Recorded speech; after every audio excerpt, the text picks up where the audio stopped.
Little Squid Comics Podcast, episode 15 of season 2. 15V2. V2. Season 2, episode 15. 2 dash slash 15. Yes, I'm Drew. I'm Don. I'm Scott. And we get together, how often do we get together? Every other week. Whenever you Every text us. other week. Even if there's a global pandemic. Even if there's a global pandemic. Luckily there's not. Oh, wait. But anyway, we get together, we talk Depends on about who you talk to. movies, TV shows, comic books. Mainly comic books. We do get sidetracked into a lot of movie and TV talks. Which is not my goal, but it just happens.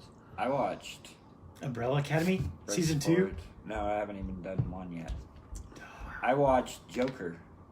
Oh, I have not. I have not either. Did you like it? How are we so far behind on the Joker?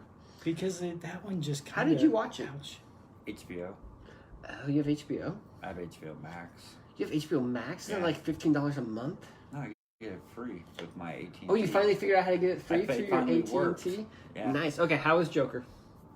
I guess, okay. Now, your expectations were probably totally like low because you They didn't were care. very, very, very, very low. All right, so you liked it. I wanted to hate it just because I know, but you everybody liked gave it it like 'cause you rave, wanted to hate it. acclaim, and like it was the greatest movie ever. That never works. If you It try to was- hate it, you always like it.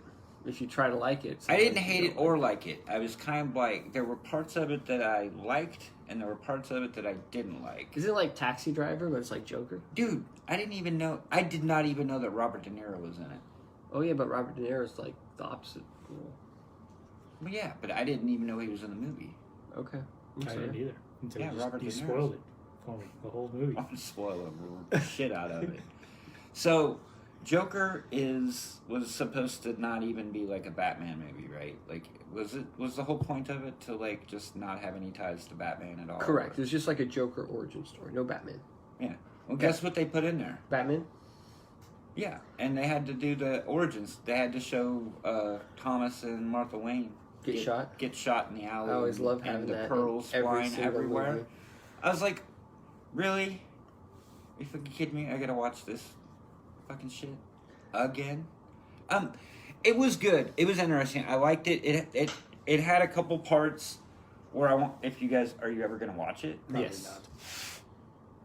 10 years from now. Okay. I'll probably so forget like everything you said. they totally pulled like I'll call forget it. as soon as I walk out. I call Nice. it. They pulled a I already fight forgot. club. They pulled a fight club. So like, all right. So And he's imagining some other dude? yeah, but it's a well. No, he's not. He's imagining Robert De Niro as his sidekick. Huh? Has multiple personalities? So he lives in this apartment building, and he comes home one day, and there's this lady that lives in the apartment building, like right down the hall from him. And they're in the elevator, and she has like a little kid with her.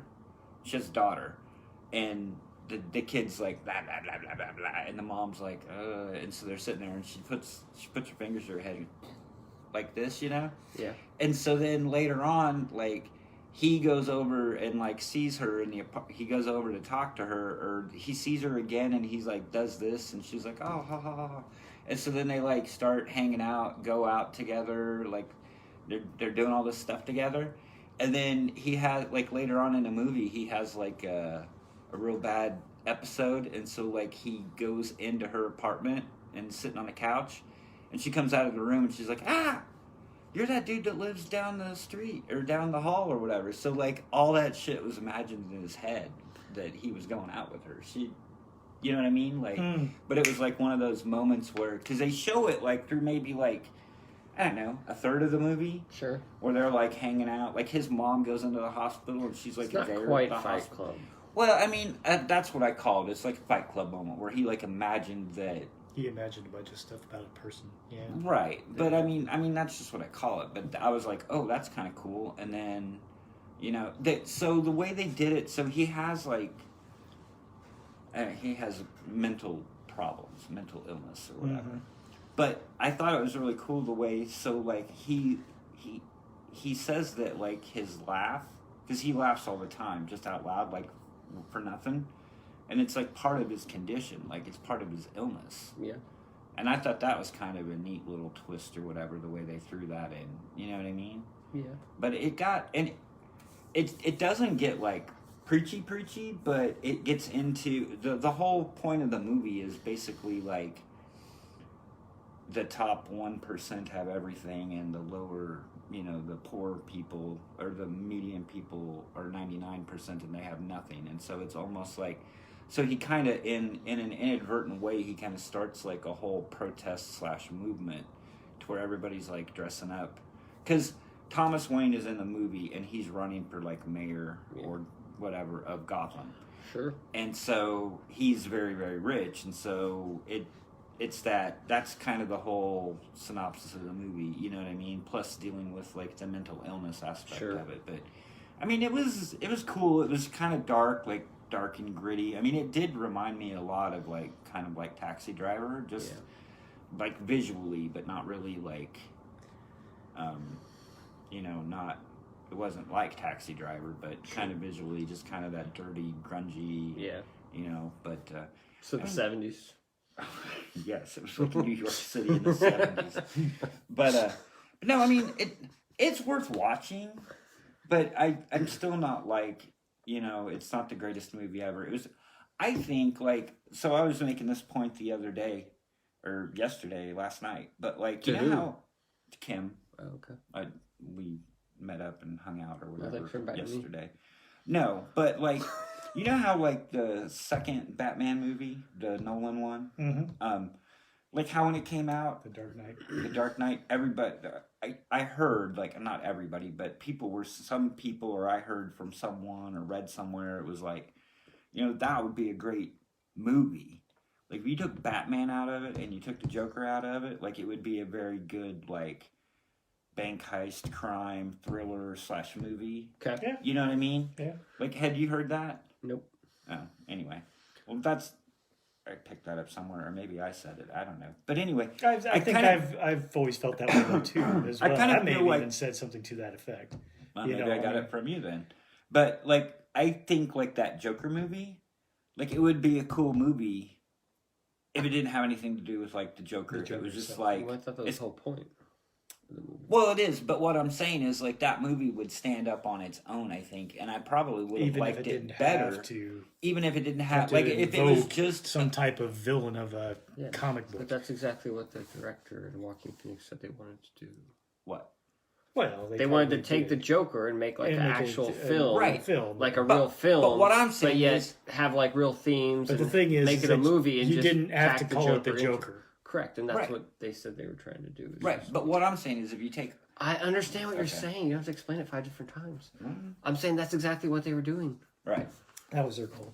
So, I think I liked it less because it was tied in with the Joker. I think I would have liked it more if it was just But it made a movie. $1 billion because it had the Joker. No, I understand. Otherwise, it would have made like $50 million. Yeah, but me hating DC movies and, It's the best DC movie though, huh? Well, like I was like you. Best DC movie what? From after Dark Knight? Like, are we not including the Nolan trilogy? Yeah, I would have to. Well, yeah, I think the DC universe. Yeah, I would say it's probably up there. I would say it's probably up there, like in some. Well, it might be. But from a DC type of perspective, probably some of the best ones are the Nolan trilogy and. Probably the Christopher Reeve Superman stuff, but well, yeah. But yeah, some people still like the Tim Burton Batman movie. I love the Tim Burton Batman movie. I do like the Tim Burton Batman. The first two. I don't care for it, but I don't know about the second one. I'm second. Yeah, I like them both. Yeah, I'm sure you do. I definitely like the first one. Every Dance with the Devil and the Pale Moonlight. Right. Oh, and they just put Birds of Prey on HBO, so I'm gonna watch that. Soon, so I can. That was like on sale on some website for like $8 or something. Probably was. You could like own it. I'm like, I enjoyed that, but I also though part of it was I went in with very low expectations of that as well. And the thing with Birds of Prey is the story is not it's still not all that good of a story, but the action scenes that they do in that are very entertaining. I thought. Well, like the Aquaman. And some of the acting. I mean, I don't know. Margot Robbie, I mean, she brings a great Harley Quinn there. Back to the Joker real quick. So you know how everybody said it was like the greatest movie they ever saw and they were like losing their shit? I feel like that was mostly like younger people, I feel it's just because they haven't seen a lot of the movies. They haven't seen Taxi Driver. They haven't seen like movies that are like, or King of Comedy, which has like almost the exact same plot. Right. You know, they haven't seen a lot of the movies that it was like kind of influenced by. It has. I don't think it's not the exact same plot. I know it's not, but it has aspects of that movie. Like it's almost like they took like Martin Scorsese's King of Comedy and Taxi Driver and like mashed them together and put the Joker on it. Right. Yeah, and I get that. Anyway, but I'm just saying, I think the people throw in a little bit of One Flew Over the Cuckoo's Nest. Yeah, exactly. Probably have it. But yeah, that's what I'm saying. It's like, I think the people who thought that movie was amazing had never seen any of those movies. Yeah, probably not. Right? And so, I mean... It's probably true. So to them, maybe it was the greatest movie they ever saw. But I think... It's their generation Taxi Driver. Or something. It's their generation Godfather or Apocalypse Now or whatever. I mean, I think... That's my take. It's like, I think... Some of the people who are amazed by these movies just haven't seen that many films. Yeah, it's a different generation of folks that possibly that could be. Well, I mean, like us, I mean, for a long time, like Star Wars, and whatever, the middle trilogy, which was the first trilogy, like that was the greatest movie for us ever. And recently, you just rewatched it, yeah, right? And you said Star Wars is not very good. But I mean, what about Empire though? Did I ever Empire's pretty good. Empire and Return? Empire and Return hold up pretty well. Okay. Because they had some money. I felt like they did as well. I felt they held up. Because I watched both of those probably within the last 6 months. Empire is still a really well-made movie. It's a good film. It's like well-made. The script is good, the direction, everything's good. And so it's good. But then Return is pretty good. It's a little more kind of fun, the heroes are winning, which I like. Which is the climax, though, anyway. Correct. I mean, it was supposed to tie it all but you can up tell that they spent money and did good stuff. Yeah. And then with the prequel trilogy, whatever. Yeah. George Lucas just didn't have any. Well, my brother-in-law keeps saying it's all editing. Like, those movies are bad because of the editing. Like, they're just edited poorly. I think there's some of that. I think there's some, but I think there's some bad acting. Even when when your script is bad, bad, you can't dialogue, edit that out necessarily. It's bad writing. You can't fix everything. It's bad dialogue. Yeah, it's bad everything. There's definitely some bad dialogue as well. Yeah, I would agree. But I wonder. But there is some editing aspects. There's definitely some editing issues, and they definitely could have been better. Like the last three movies, the latest trilogy, like they had good editing. Yeah, like, the editing was good. The films are well made. The films are well made. They've got good acting. The writing's actually not too bad. Not bad. It has some issues because they're trying to. I don't know. I have some do problems with things. maybe the. Yeah, that's where I would mix the editing into how they're trying to throw so much shit in there. Yeah. But from a technical standpoint, those movies are fine. Yes. Technically, they're fine. They have issues with the story and the They writing. have issues there because nobody did an outline for the three movies. Whereas the prequels, Lucas had an overall outline of knowing what points he wanted to hit and get there. Correct. It's just, unfortunately, he didn't know how to write the dialogue to get from point A to point B. Correct. The problem with the prequels is they have bad technical things other than special effects, and they have bad, writing and acting as well. Yeah. I would agree. Did anybody watch the Project Superpower or whatever? I don't know what that is. Oh, Project Power. It's the one with Jamie Foxx and Joseph Gordon-Levitt. I did not. I thought about watching it. Did you think it was good? Or how is it? Is it worth a shot? It's okay. I mean, not as good as Old Guard, huh? No, and it felt to me like I didn't even know what it was, and Barbara turned it on, and then I was like, oh, it's got Joseph Gordon-Levitt, whatever, Superpowers, okay, I'll watch it. It felt like they were trying really hard to cash in on the Marvel, the whole superhero movie, you know what I mean? Try to start a franchise almost in a way. Well, no, but I mean, it just felt very or they were trying to jump. It's almost like it's at some point Marvel's gonna jump the shark, probably they're just gonna start, eventually the phase is gonna crash. I mean, it's been around for 10, 15 years of them making decent movies. Yeah, it's just gonna stop. It felt like that. It felt like a B movie version of a Marvel movie. I mean, it was It wasn't like the acting was fine and the story was okay, but it was just Do you know what it's about? You take a pill to unlock a certain power for a certain 5 minutes. So you get 5 minutes, and then so it's just this drug or whatever, and so it's set in New Orleans, and Joseph Gordon-Levitt is a policeman, and Jamie Foxx is at first, At first, you think he's like the bad guy, or they want you to think he's the bad guy, because he's trying to find out where these drugs are coming from. But then it turns out that he's not the bad guy, and then they team up and they try to take out the bad guy, blah, blah. And there's different reasons why. But anyway, I mean, I don't know. You should watch it. Okay. I mean, I've noticed... It's worth a watch, but it's not like a great movie. Right. I wouldn't... No, it wasn't like, ooh, this is the greatest thing I've ever seen. Umbrella Academy Season 2. If you watch Season 1 and can make it through Season 1, you got to give Season 2. Season 2 is supposed to be better, right? Yes, Season 2 is much better. I enjoyed... Season 1 was not awful. I mean, no, I made all the way through. It just had these, spurts there, and stuff. And I think some of the flashbacks... I understand the character building, and stuff that they were trying to do. They took their time. They definitely took their time. And this one... They've at least established everything. Now, granted, they still do some flashback type things because of the fact that when they drop these kids into the 1960s Dallas, they drop them in different years. Oh, so, nice. Of course, they have to do some flashbacks of what did they do the last year, that type of thing. But overall, though, it moves at a much faster pace. The characters are already there. They seem to be, kind of... in their groove. I think a little bit more with the roles, and stuff. I really liked it. I think overall the 10 episodes I thought moved at a really good pace, and stuff. I mean, I still think 10 episodes is too damn much, and that they probably have some spots there. Yeah. But overall, it was much better than the first season, I think. Definitely. So do you think they're going to do a third one? Did it leave it? Yeah. Oh, did okay. Because the director where they're. I mean, they could end it, but they kind of gave a cliffhanger. Because the showrunner guy, he was saying how he could see a bunch of spin-offs. And I was like, does that mean it's kind of over and then he would do spin-offs? Or does that mean you do a third season and you could also do spin-offs? No, they left it on a bit of a cliffhanger. But okay, cool. I don't know. If I didn't have another episode though either, I mean, I wouldn't be too torn up. It just... Yeah, but Netflix doesn't think like as that. Goofy. It seemed like it was a pretty big hit for Netflix. It was like number one in the U.S. for like a week or two. Yeah. Well, even one of the guys at work that we watched some of that stuff, he even said, he's like, yeah, I like the season 2 better than season 1 as well. Yeah. So.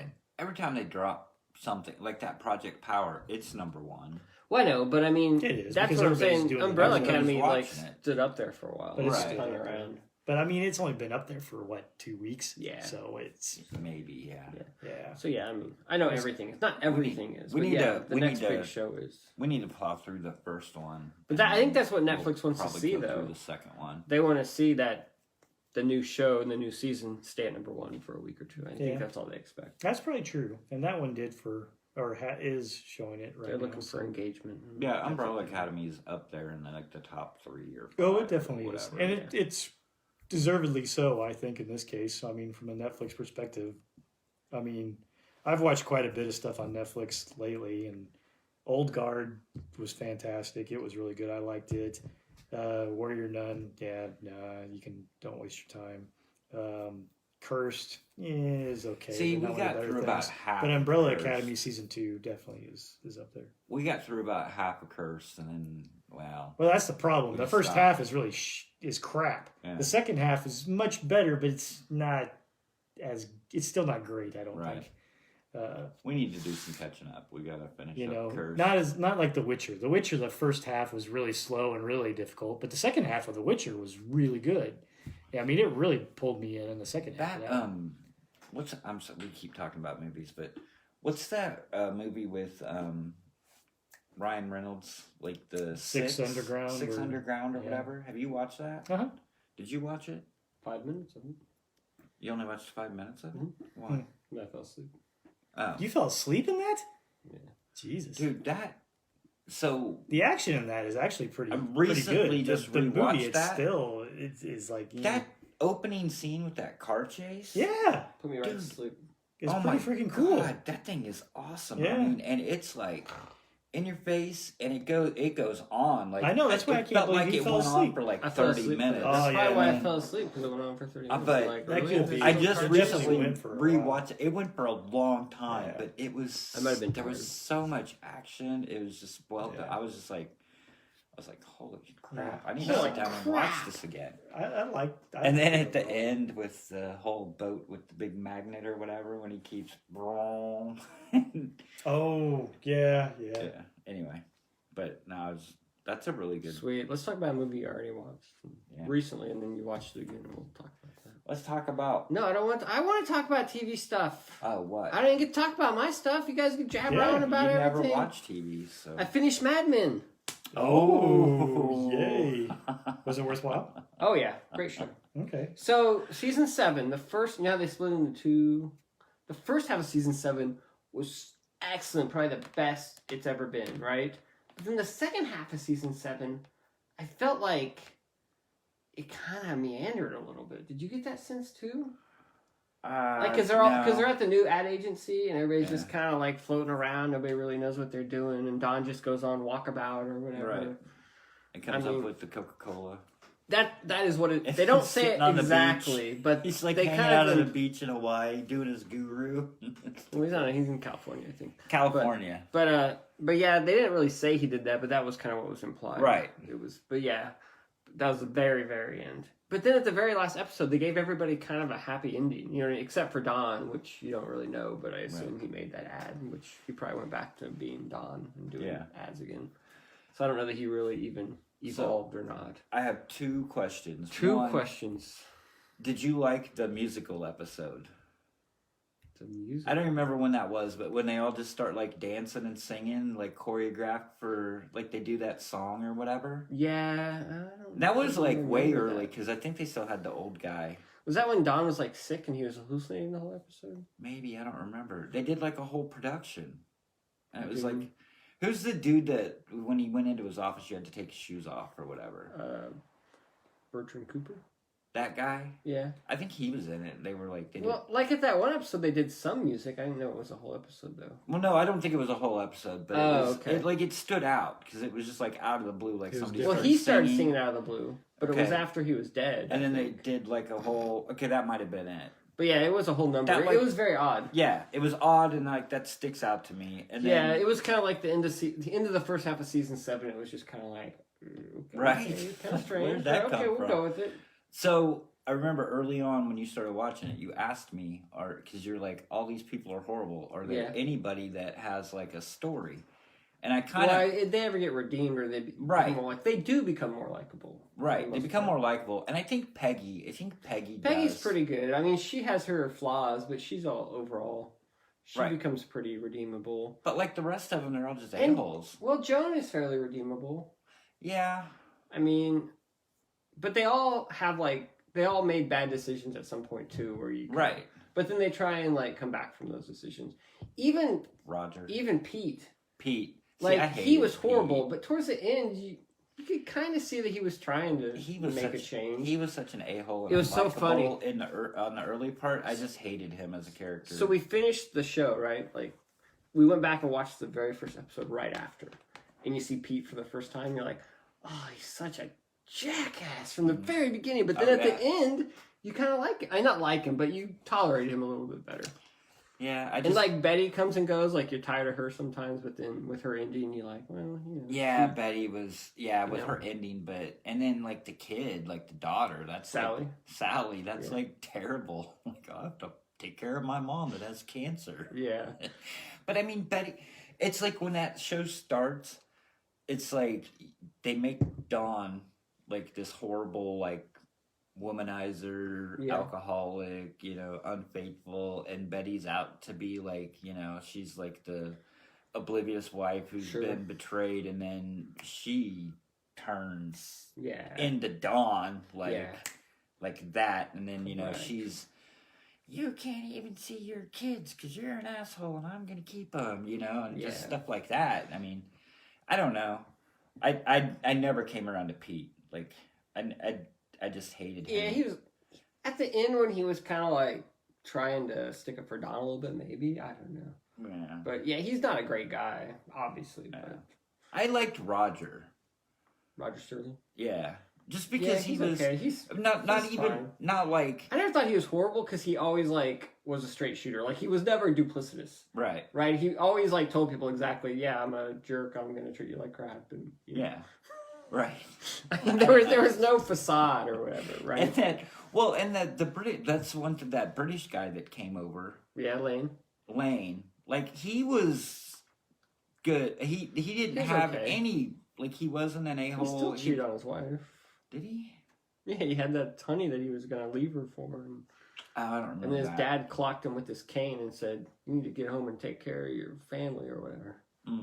I guess I completely spaced that Yeah. off. But I just remembered, I liked that scene or whatever when they leave and they're in there like over the whole weekend, like just pulling files and stealing all that shit. And they gotta get out by like 8:00 in the morning on Monday or whatever. Yeah. Like that was an interesting. Well, I don't know how many times they like had to reinvent the company Right. or whatever. Like what, 3 or 4 times throughout the show. Yeah.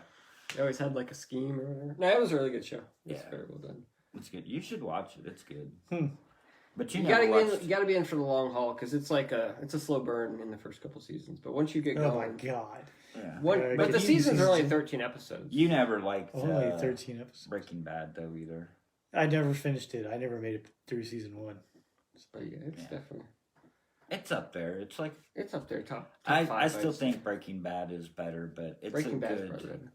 It's a good show, and I can't. For dramas, you really got The Wire. You got Breaking Bad. You got for me, you got Justified, and then you got. Oh yeah, Men. we just finished up Justified. Oh, the second time. Well, for me, yeah, it's a great show. Yeah, but yeah, I do need to watch The Wire. My brother, that's his probably top. I've never. Yeah, watched you should watch The Wire. It's either. good. It's another slow burn. He But it's loves really good. The Wire. And then I've watched the Departed. Have you seen that lately? Not lately. Leonardo DiCaprio and Yeah, Jack Nicholson and stuff. Matt Damon. Not for a while, Jack Nicholson. Yeah, but I did like it. I pretty remember solid. watching it. Yeah, it's a good flick. a couple times. Yeah. It's a good movie. Okay, we rewatched The Town recently. Oh, that's a good movie. I did like The Town, but I like a lot of bank heist. You know what else I watched? I finally watched Jay and Silent Bob, the reboot. Oh, it's not that bad, right? Yeah. I mean, it's stupid, but It's it's dumb. It is dumb. well, it makes you wonder. It's like his movies are always this dumb, weren't they? Why did I like that's them the so much? thing. I was like, Well, I know why I was like, some of these Clerks, things. because I was a some of- clerk at the time. So Some of these, I was like, okay, now I get it, like they're doing it, but they did that, and I mean, it was basically a reboot of Jay and Silent Bob Strike Back. Like that's what it was. It was a It reboot. and I get was. it, but I'm like, but I really liked Jay and Silent Bob Strike Back. Like, But if you go back and watch it now, it's not that good. but I want, yeah, I know No. that's what I need to do because a lot of that stuff was just like way over the top and crazy. But I mean, it was okay. It had its funny moments. I mean, I laughed.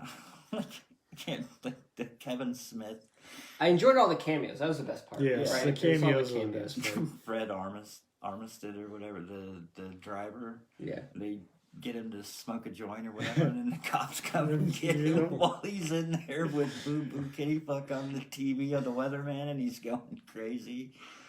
Yeah, it was. But I don't even like I liked the Matt Damon one. Yeah. When he came back as whatever. his angel, or whatever. But the Ben Affleck one was okay. The one I really didn't like was the Banks. Oh, yeah. Like in the comic book store, like it was just way over the top, like just forced. Like I don't know. Well, all of them were kind of forced. Well, yeah, they all the whole were, movie but, is forced. Right, but I didn't like the line with because it was Kevin Smith is there and he's like Marvel suing somebody's ass from the George Lucas's with Chris Rock and when they're doing in the what's the one we just talked about Jay and Silent Bob Strike Back. Yeah.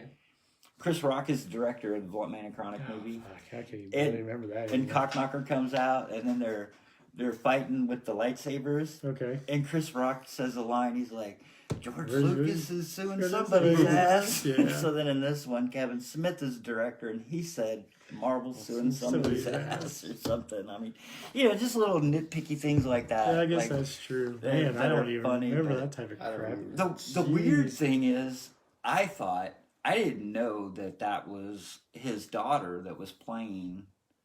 Oh, you didn't know? I didn't The know that was daughter Harley of- Quinn. Oh. I didn't know that was Kevin Smith's daughter that Daughter, was yeah. playing Jay's, Jay's daughter. daughter. But the weird thing is, she looks more like Jay than she does Kevin Smith. I'm like, Don't claim that. well, I'm But, sure- but anyway, well, I guess you never saw the Yoga Hosers movie then. no, Well, that's your problem, right? I never saw the Yoga Hosers. I've never seen that one either. Okay. But I did watch Scott Pilgrim actually just the other night. Oh, I watched it again. Yeah, I've never seen it. Scott Pilgrim. Oh, it's I should pretty give good. you my Voodoo login, and you can like watch all the movies. I have. Yeah, Scott Pilgrim actually, on there. it's on Netflix. That's how we just watched it. Okay. So yeah, you should check it out. It's worthwhile. I mean, it's Edgar Wright, type thing and stuff. Okay. It's very Edgy. Yeah, it's got the Edgy. kind of weird feel. Stylized. Stylized is a really good way to say it. But we just love. Well, Isabel and Xander, they both like that movie as well. And so Isabel's roommate and Isabel came over the other night, and we were just looking for something to watch while they were there doing laundry and things. And Isabel's like, "Oh, I keep telling her she needs to watch Scott Pilgrim." I was like, "Oh, well, it's right there." So we threw it on and watched it. But laughing throughout and just having fun, with all the cameos in that one, because it's got Brandon Ruth or Roth or however you pronounce it, Chris Evans, Brie Larson, Anna Kendrick, so you just go in here and you're like, oh yeah, look, you're all, A lot of those guys weren't that big when that movie. No, they weren't, and so that's what's really funny on that. Oh, you said Chris Evans. I was thinking Chris Hemsworth because he's. Oh, he's in that. I know. Actually, that's one of the better parts I thought hilarious. Of Jay and Silent Bob. Is his little piece. Whatever you do, don't try to make love to the hologram. Or yeah, touch the hologram. Don't touch the hologram. That is so good. I love that one. But Scott Pilgrim's good. I enjoyed it. It was pretty funny. Heck, it's got to be what, a decade old? I don't even know. Yes. Oh yeah, I'm sure it is. Yeah. All right, let's talk about Pulp. Okay. Somebody put it up. There's so many copies flying around. There's multiple copies. Everybody owns it. What happened in this? There's like this dude, and he's like a comic book writer. He's a pulp writer. He's a pulp writer. He's like Western. He writes Western comic books. They're not comic books, they're pulps. He writes Western stories. They're comics, aren't they? No, they're magazines. They're pulps. Oh. Okay. Pulp magazines. Yes, so he's writing these stories. He gets some money. No, I didn't. And type of things, but he needs more money, and he's trying to set up his lady friend so that if he dies, type thing that she'll be set for or whatever. And he used to pull bank jobs. He used to be kind of a cowboy, type thing. And so the stories he writes are actually about him. Yes. Like what he used to do. Like he used to be an outlaw or whatever. Yeah. So he writes Western pulp and stories. his editor, the guy that he turns his scripts into, is like, they're going away. Yeah. We can't give you any more And here money. we're going to hire this young kid because he'll do it at like 1/10 of what you do, And then he gets robbed and he take all his money, his paycheck. Because he sticks his nose in this. Yeah, because he's getting involved in different things. I mean, the guy's an older guy, he's definitely and you don't really learn though that he, throughout the story a bit that he was doing some robbing, but it was almost seemed to be more of a Robin Hood type of thing, the way he was telling it. And you really don't find out until the end that,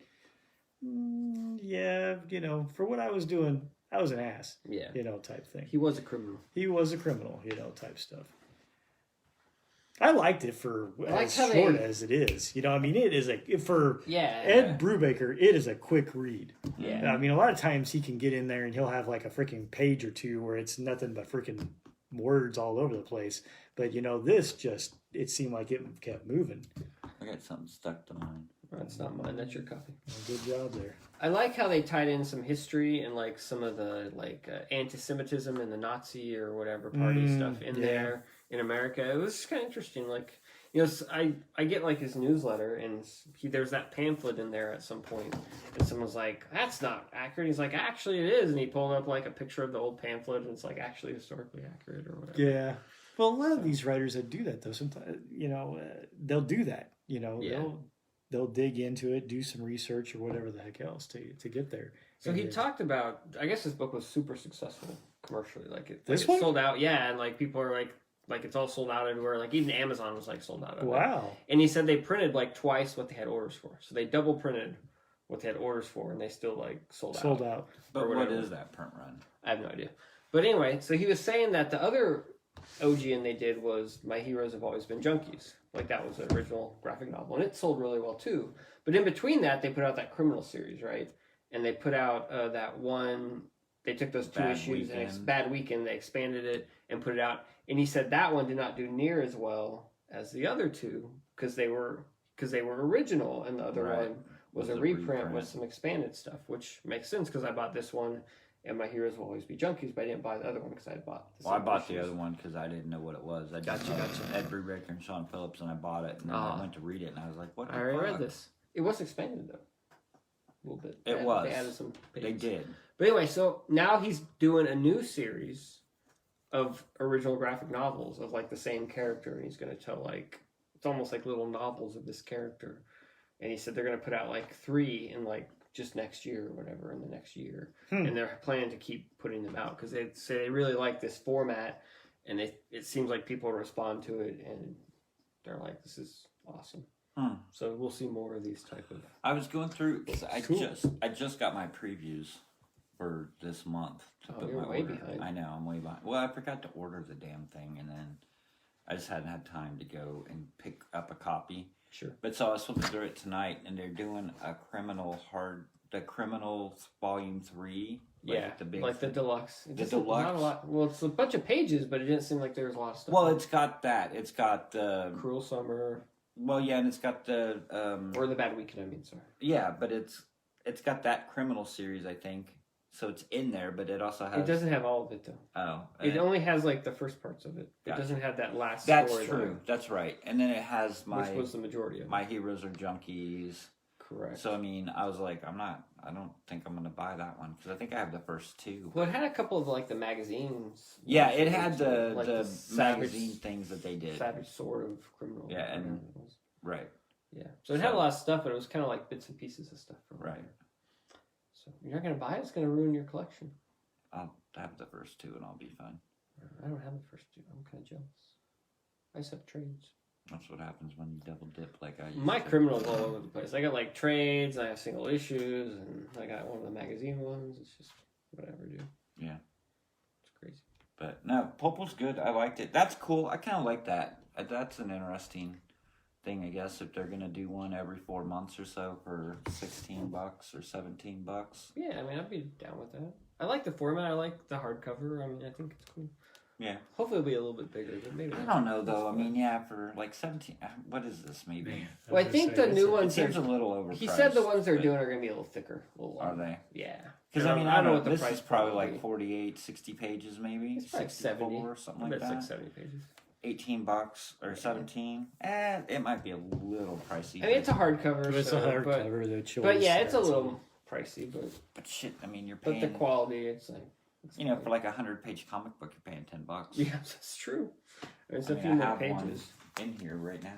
And that's got a lot of filler usually. Like Yeah. the main story is just, by the name creators, and they throw a bunch of filler stuff in there.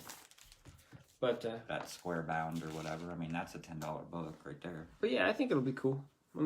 It's funny because right after they said that, I follow a Rob Guillory who does Farmhand and Chew, the artist from Chew, on Facebook, and he's like, after Farmhand's done, I think my next project I'm going to do is like OGNs.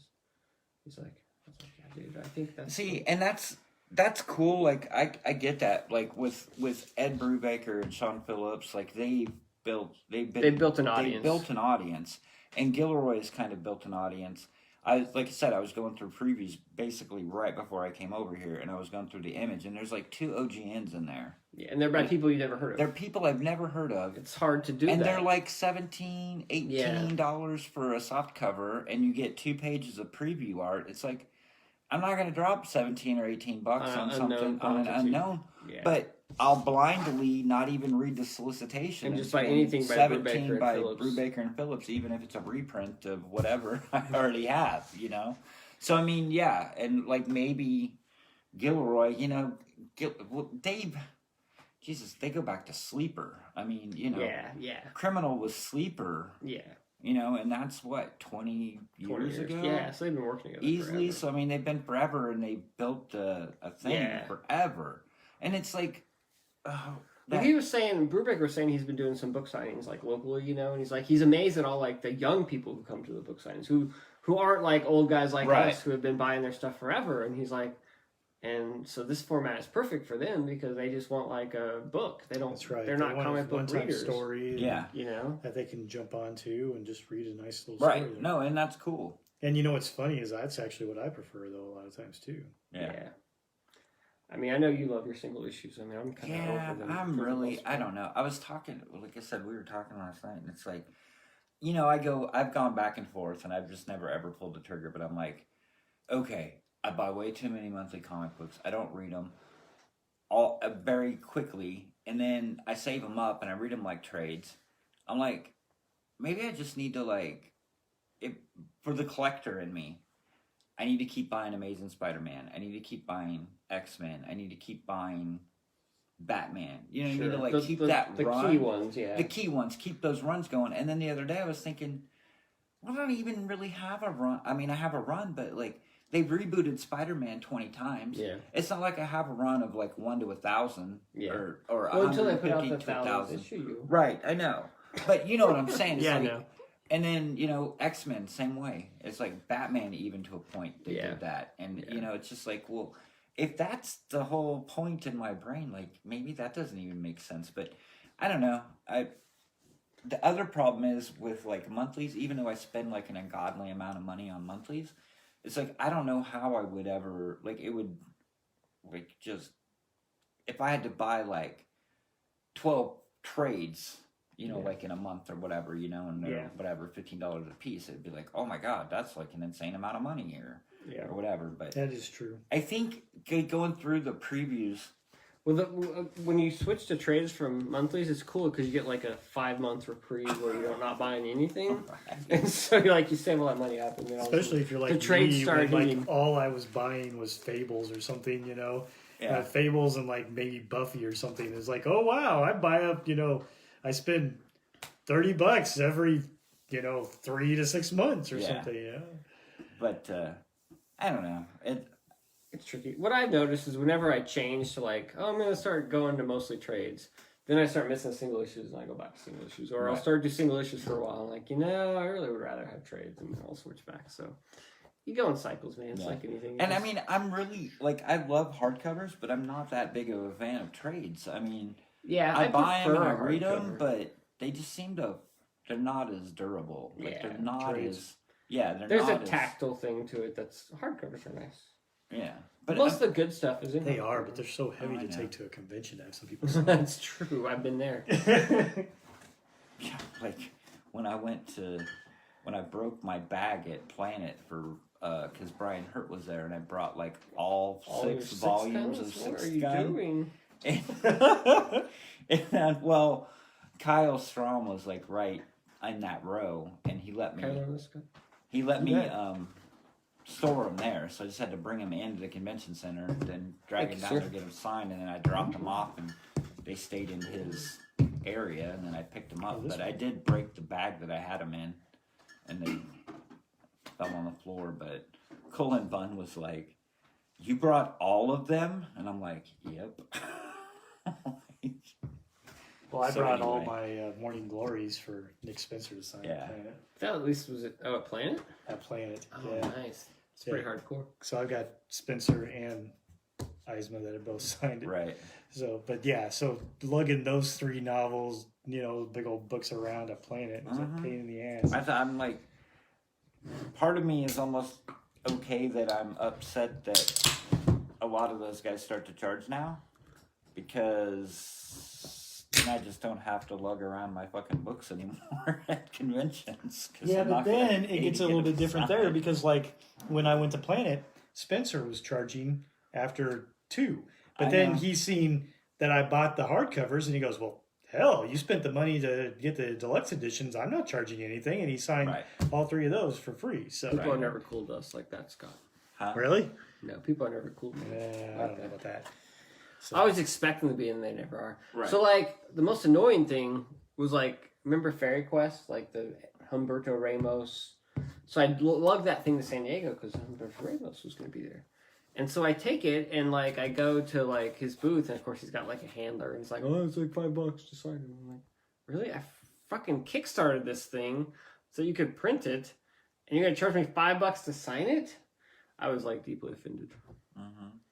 So I was like, that would be too if I kickstarted it. It's a Kickstarter. I'm like, dude, I kickstarted it. You begged me for money. I paid you so you could make the book, and now you want to charge me to sign it? Yeah. It's But I mean, I don't think he even knew what it was. He was just sitting there signing. And his handler was the guy, and I'm handling it. Yes. Whatever, dude. I don't even freaking care. Yeah.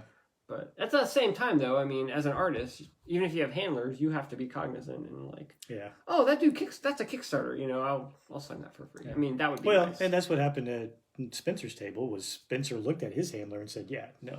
Yeah. So I mean, don't charge this guy. Right. So correct. Humberto Ramos denied that. Yeah.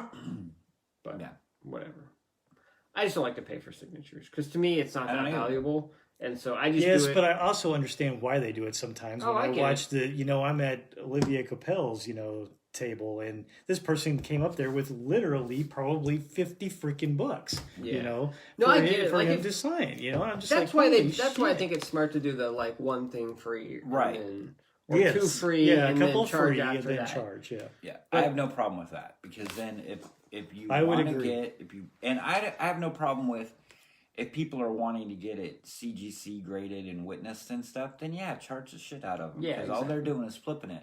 But like me and Drew and you, like we're not. I'm not trying to make money. I just thought it'd be cool to have your signature on a book that I really liked. Yeah, you're exactly right. Yeah, because I'm not. And that's the perfect way to like weed that stuff out. Is like, well, one, at Planet, Bart Bagley was there, and he was doing it where they were free if he personalized it. Yeah, and I'm fine with that. And I'm fine with that. I'd rather have it personalized. Correct. Like I feel weird like when I go up and I'm like, can you sign it to Dawn? And the funny thing is, for me, it depends on the item, though. In some cases too. Some items to me are with a lot of books and stuff. I kind of like it with the personalization, but there's been other, say, collectible type stuff that I've had in which.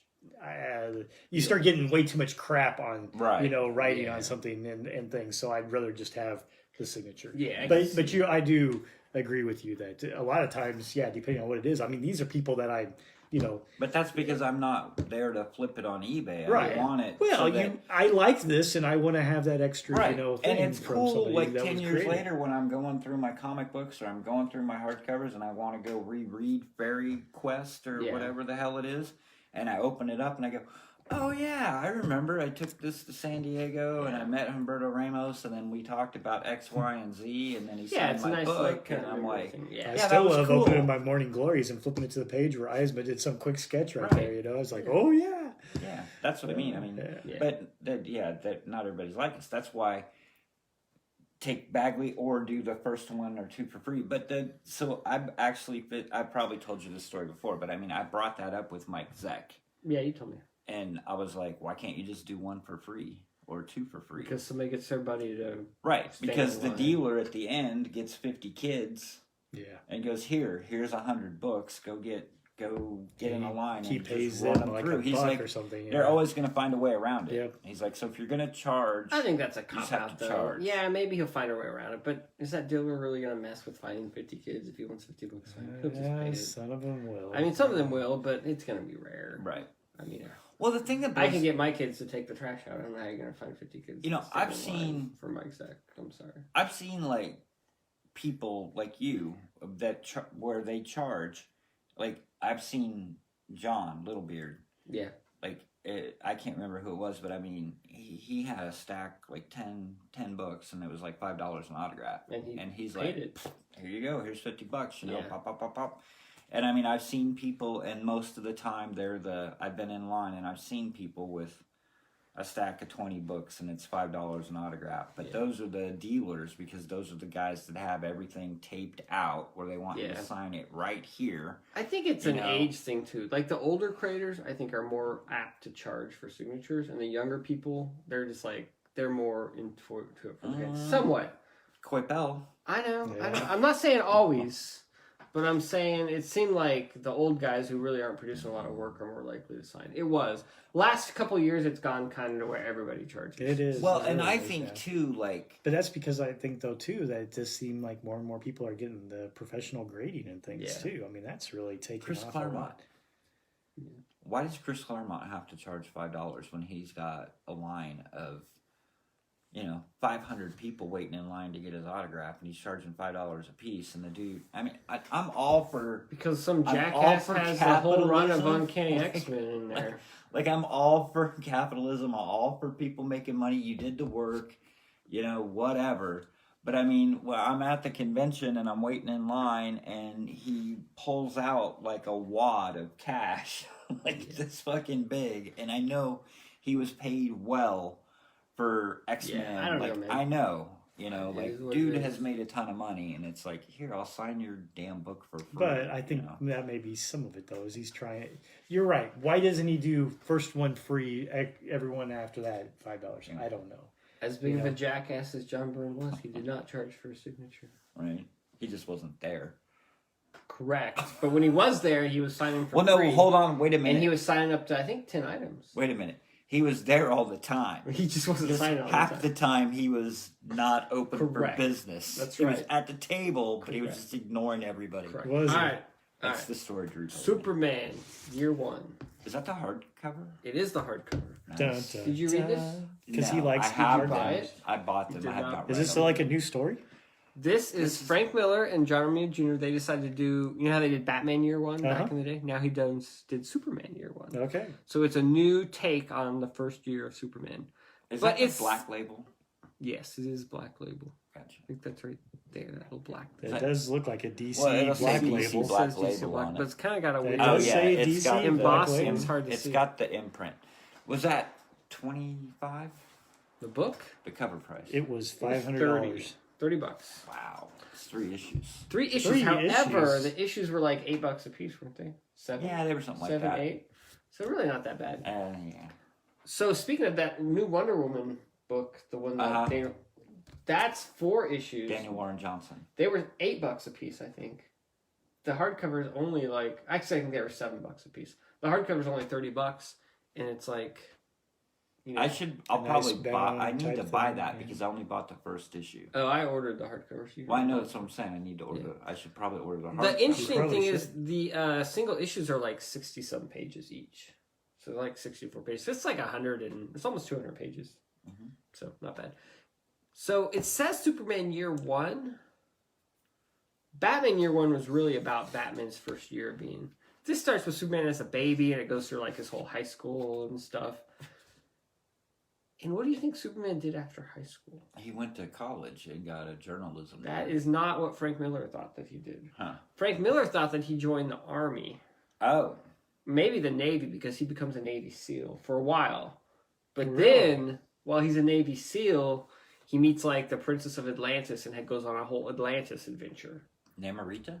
No, that's Marvel. Oh. So Mura. it might be. No, it's not no Aquaman or Mira or anything in there. But there is like the King of Atlantis, but it's not Poseidon. I don't know, dude. Anyway, he goes on a whole, hangs out with the princess and makes the father mad and has to fight like a kraken or whatever, So it's Clash of the Titans. Then. Pretty much. So that's the second issue. He joins the army and then ends up getting sucked into Atlantis. And then the third issue, you finally get to like, oh, I'm in Metropolis. I'm a reporter. It's like actual Superman Year One type of thing. So, man, Frank Miller's writing style has not aged that well. There's a lot of narration. Like, it's all just like his voice talking throughout the whole thing. Like, you get like the first person narration, going on the whole time. Yeah. Which is fine, but the voice just seems off. Like, it's just like very... That page that you just had up from this distance, it almost looked Byrne-like. Has Romita hit Byrne? Maybe. Romita... Oh, that's one thing I'll say. The art by Romita is very good. I really enjoyed the art by Romita. But yeah, there's just this voice going on throughout the whole thing, and it's just... Oh my god, it's like... It's a lot of words. Just did word balloons. Or thought balloons. It's basically thought balloons, but it's like... But they're squares now. Yeah, they are. Does thought balloons nobody anymore. does thought balloons. So it's that Thought narration. balloons are stupid. And the problem is the narration just isn't that interesting. Like when Brubaker does like narration, it's like interesting, right? Like you read it and it just flows and it just you're getting the head of the character. But this just feels like it's not really pulling me into the character, and the character isn't real well defined. And it's Superman, so you kind of already know him anyway, and so it just... And it's Superman, so he's kind of boring anyway. Yeah, exactly. Scott hit the nail on the head. I know, right? So, I don't know. I mean, I wanted to like this book. I really enjoyed the art. It was an interesting take. He had some nice twists, like Superman joined the Army or the Navy, became a Navy SEAL. I could see that, you know. And the whole time he's like sandbagging because he can't like be too good, you know. So he's just good enough to be the best, but not good enough to be like Superman or whatever, you know. And so, I don't know, man. It was okay. Like I said, the art was cool. It was an interesting take. But yeah, those issues are like 60, 70 pages a piece. That might be a little bit too long. I'm like, how many issues is this thing? Oh my God, these issues are like 70 pages. What the hell's going to happen in 70 pages? Nothing. So many words. There's so it's many not words. so much the words. I didn't really mind the words. It's that I didn't really hate reading. I didn't like the voice. Like I just felt like the writing style didn't suit me very well. I know what you're saying, dude. Oh yeah. I just like to give you a hard time. Yeah, no, it's cool. Because you don't like to read older comics. Can I see Well, that? like Pulp. Pulp had a lot of words, but I didn't notice it. It didn't bother me. Maybe. I was telling my wife, though, that with Pulp. I thought... It was a fast read. It was a fast read. There's a lot of words on those pages. I guess there is. Because Brubaker usually does, have a lot in there. I just felt like this one, for some reason, moved at a faster pace than others. I mean, he just knows how to use the right words to make it compelling. Perhaps. So when you read it, you're not like... I mean, that's a lot of words. I also feel like that's a lot of words. The vocabulary that he uses is pretty good as well. I mean, a lot of it is that first-person narration, which is what Frank Miller is trying to do, but Brubaker just does it so well, you feel like you really are in the head of the character a bit more. And the character feels really well drawn, and so you don't really notice that. Because you really feel like you're just hearing this guy's thoughts, and they just feel like very natural, I guess you could say. So, anyway, what do you guys should do? Yeah, maybe I'm done with like origin stories. Well, yeah, I mean, who really needs a Superman year one?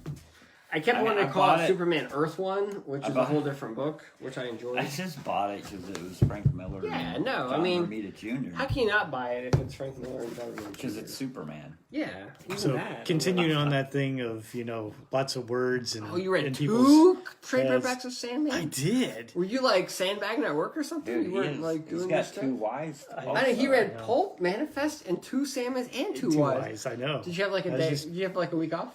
No, I did not. No.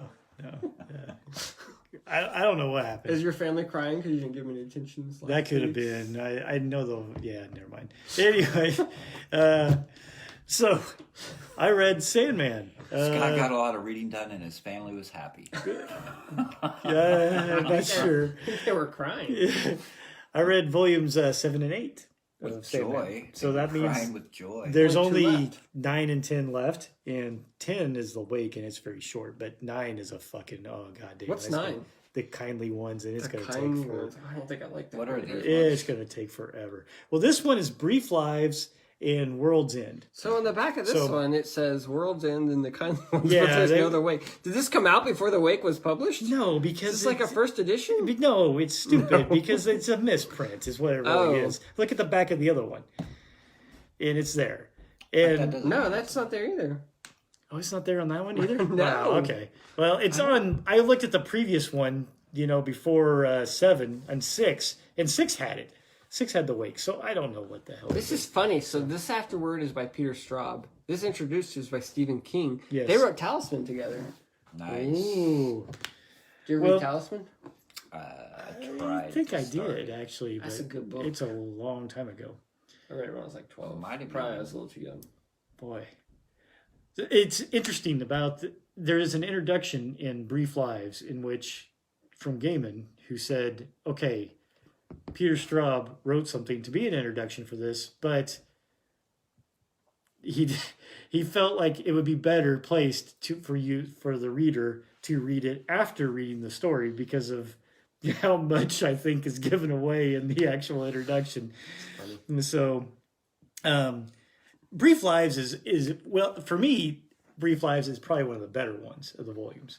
I really like it, but it's because it's like it's the buddy road trip type thing. Buddy road trip? Yes. So it's Preacher and Cassidy on the road trip. Just about. In this case, it's his younger sister, Delirium, and Sandman, Morpheus there, Dream. The two of them are on the road trying to find their brother Destruction, is what they're doing. And so they're trying to backtrack through people and stuff. Words. There is a lot of words. Holy crap. And Frank Miller was... Yeah, exactly. I mean, when you're talking about Frank Miller and stuff, I'm immediately thinking of Sandman. And therein lies some of the rub. Okay. It's these English fuckers. Neil Gaiman. I think that's why it's it. not English. I know. I think that's why it took me a little while to warm up to Sandman again. In the first couple of volumes, because of the fact that, it's more like a freaking, like, say, a good scotch or a fine wine or something. You have to take your time with them. You have to kind of let it just flow, and I was in the mood for a beer where I could just drink something real quick and go through it, type stuff. And that's not the case of Sandman. Sandman, you got to take your time with. And in fact, half the time he's making references or talking about shit that goes way over my head. So I know I'm not getting near as much out of the damn thing as I probably should in some cases. Oh yeah, to the nth degree. I mean, he's referencing shit, like I think there's some... Alan Moore's scripts are longer than his fucking comic books. Well, okay, so in particular, Brief Lives, maybe that's why I liked it, because I didn't feel like there was references to a whole bunch of other past history of shit, even though I'm sure there probably is. It was a good story that was flowing through, even though I think that's part of the problem of Sandman is the fact that a bunch of shit, kind of happens around, but at the end of the day, they don't accomplish anything. In this case, they're after their brother Destruction, to try to find him and have him come back to the fold. I guess the one thing is they do find him, but basically Destruction says, F you guys, you guys don't need me, and the world doesn't need me, whatever the heck else, I'm taking off. And so they found him, and he still did the same thing he did 300 years ago, which was tell him, I'm flying a coop. So that's part of the problem in there. But overall, that's some of the fun, though, with that is the journey there, that's going there. And the fact that in this case, it was more of a case of growing the character of Dream and him just growing as a person, because he was reconnecting with his sister, things like this, and becoming a little bit more what we would say human, type things, some emotion, type stuff. I don't know. It's one of the, in my opinion, from a Sandman perspective, if you're buying into that whole thing, I find it one of the better ones because it's more of the family that he's established, the 7 brothers and sisters, Destiny, Dream, Death, all those, they all have a little bit part, I think, in this one way or another. And that, I think, is when Sandman is at its best sometimes, is when it's taking all those into account. World's End goes back to the kind of the other stuff that he does pretty well too, in which Gaiman takes a lot of the comics and essentially likes to do these like little short stories, type things. Mm-hmm. And that's what World's End is. And basically World's End, they're all gathering at some end at the edge of the world because there's a reality storm and it's mixing all these people together and they're all getting together and they're just telling stories while the storm's going. Hitchhiker's Guide to the Universe. Right? Well, I think they said it was more of a Canterbury Tales or something, I think is what they do. That's what they say. I've never read it, so I don't know. But that's one of the things that you never read the Canterbury Tales? Nope. Wow. They didn't make you read that crap in high school? Not that I'm aware of. But I always got by with not reading a lot of stuff that I was supposed to in high school and college. So it's like the restaurant at the end of the universe. Yes, that type of stuff. It's the same or type that of movie, The World's End, by Edgar Wright. Edgar Wright. Yeah, I was going to say, I think that's another one. Yeah, there you go. Yeah. Have you not seen all the Edgar Wright movies? Baby Driver? Shaun of the Dead. I have not seen that. Hot Fuzz. I have not seen that. And World's End. You need to watch all 3 Did of those he do movies. Paul as well? No. Okay. They just had the same actor. Watch Watch those 3. Those movies are excellent. Hot Fuzz is like the greatest movie ever. Shaun of the Dead is pretty good. World's End is okay. See, I would. But you gotta see Hot Fuzz. Shaun of the Dead's the best. Is effing awesome. Yeah, I don't know. Hot Fuzz is okay. I'm World's End's great. Sorry. Is World's End the one where it's like all the They're going on like a... They're going on the pub crawl. A pub crawl. And they're going around and they end up... What's the one with that jackass? The dude that was in Pineapple Express. Yeah, no, that's a different That's movie. Paul. No. Well, the world, the end of the world one. Oh, what is that was horrible. I don't know what it's called, but yeah, it's has nothing to do with because it's got like Emma Watson. What is that guy's name? Seth Rogen. Seth Rogen. Yeah. And, okay. Damn it. And I know Norman Osborn. I know what movie you're talking about. James Franco. There you go. But it's not that. This is a different movie. Okay. Harry Osborn. Anyway, I'm sorry. One of the last things though about World's End, here's some of the stuff that just makes me feel dumb, or whatever the heck else, or frustrates me sometimes with it. But it's really good for people that I think are really big into literature and stuff of this nature. I would still think my daughter would love this type of stuff if she'd ever read it. But there's a boat that they reference in one of the stories, the spirit of something or other. I don't even know now. I done forgot. But Stephen King in his introduction says, "Oh yeah, by the way, that's the boat that Dracula comes across the ocean on." Oh, nice. It makes no mention of that though in the book, so I would have no idea, that these little exactly, in that's in there. That's in every Sandman issue. Everything he's doing all these weird references. I think that's part of why the really smart people like this type thing because it makes them feel smart. They're like, I get that. Oh, I get that. I get that. I must be intelligent. So. For me, I'm dumb as a rock, and I don't get half that stuff. But it's I don't think you're dumb as a rock. You just haven't read Dracula. I just haven't read Dracula. And if you had read it, you would have retained the name of the book. You're not into 18th century romantic fiction literature. I mean... Anyway, Sandman, though. It's going to wrap up in about 2 more or whatever else. I'll probably be glad. Are you looking forward to that? I don't know. It's going to be tough. What's Scott going to read? So... Dude, I got a whole section of fables and planetary and all sorts of other stuff. Ooh, I want to read Planetary with you when you read Planetary. I just reread Planetary and talked about it, remember? No. Did you? Probably in the last year. What the fuck? You don't remember? I do remember that, actually. Oh, I do. So, yeah, Sandman. It's still good. I'm really glad to have actually reread, though, Brief Lives. Brief Lives reinvigorated the Sandman series for me. Sorry to interrupt. You need to let me know when you're reading Transmet. I need to read it. I think the next one comes out in I love Transmet. Yeah. You probably should be giving me those. I can do one since I haven't done one. Yeah, you better do a bunch. You did Pulp with all of us. Dude, didn't I just hear about this? Yes. And Drew told me to read it. I said read it. What did you think? I liked it. Right? It's good. But you like Spider-Man. I do like Spider-Man. And I like Mark Bagley. I thought, in fact, Mark you even Bagley like was Superior fine, Spider-Man. But you see what I'm saying though? Like Superior Spider-Man was awesome. The story was sort of more.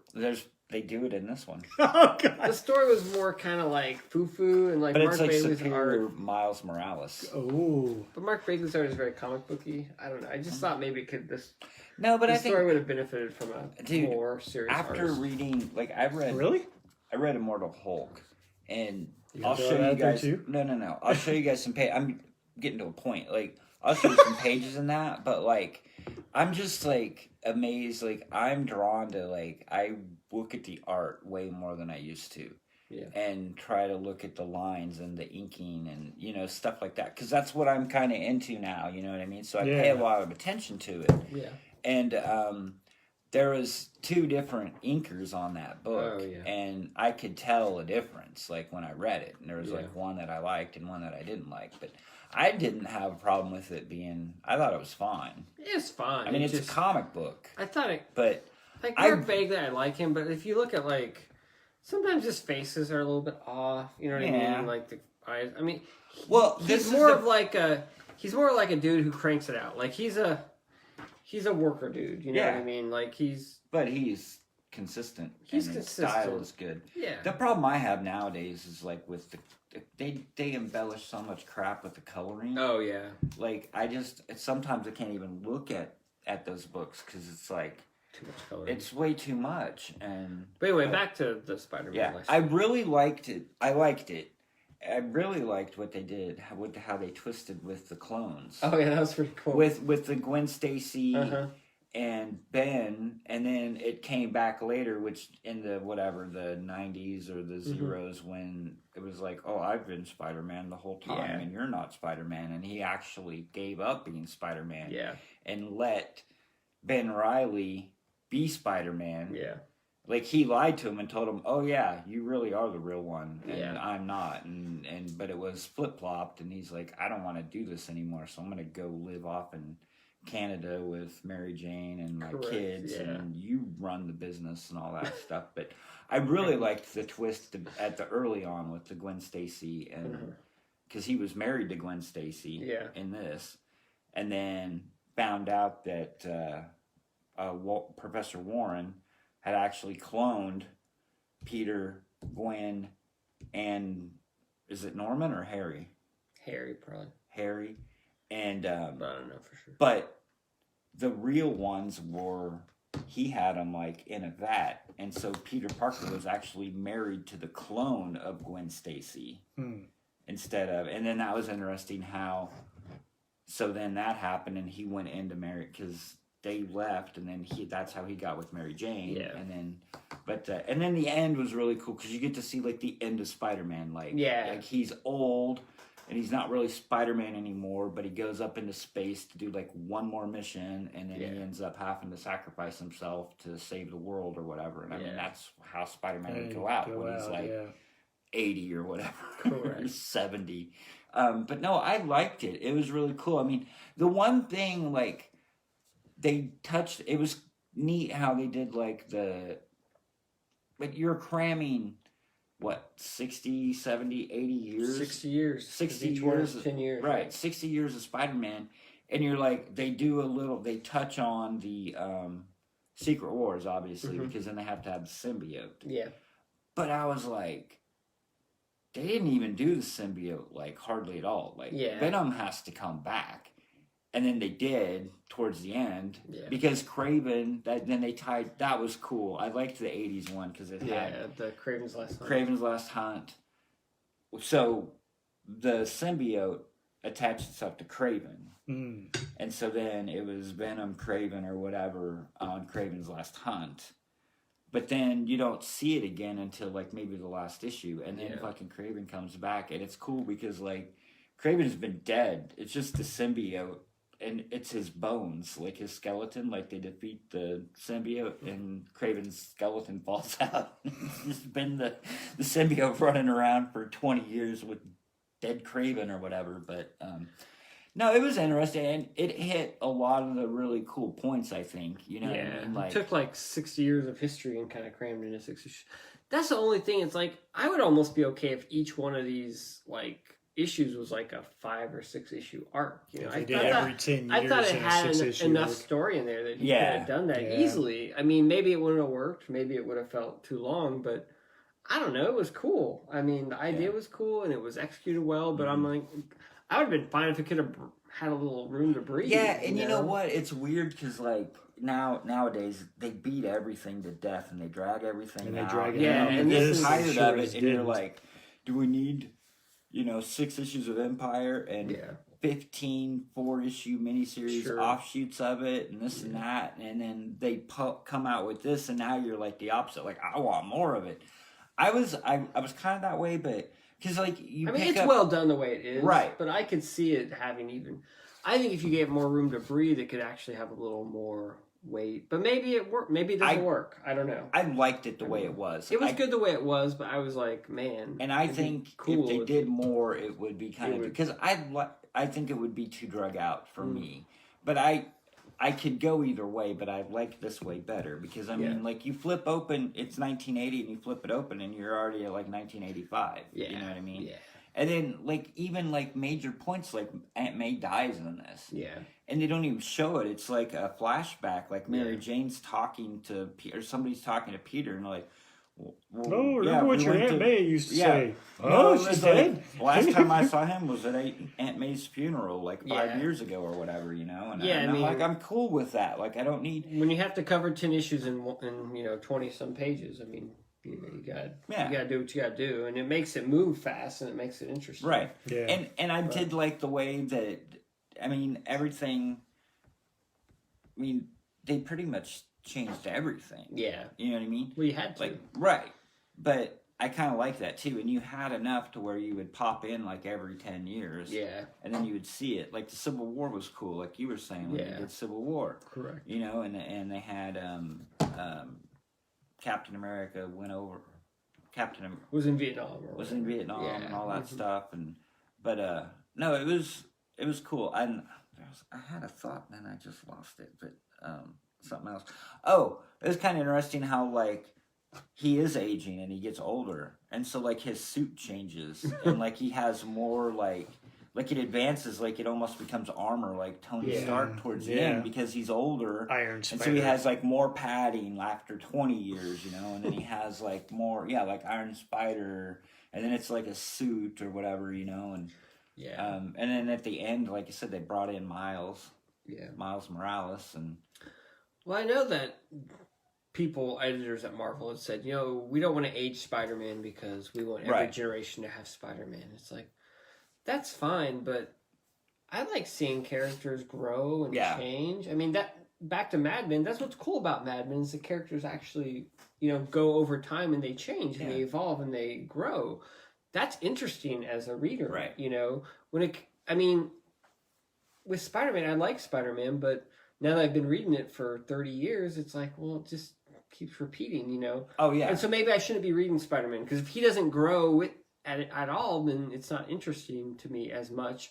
But yet some new reader comes in, maybe that is interesting. But the problem is they're not bringing in the new readers. Right. We're stuck with guys like us, and we're like, I feel like I've read this story before. So. Oh, I have. Like, I even had that, like, thought. Like, I was getting caught up on Spider-Man or whatever, you know, and I'm reading, like, 10 issues of it, and it's like, oh, he's back with Mary Jane, and then this is going on. And I'm like, I've read this. Like, do I really need to keep buying Spider-Man and read it and reread it? I'm like, you know what I mean? I guess.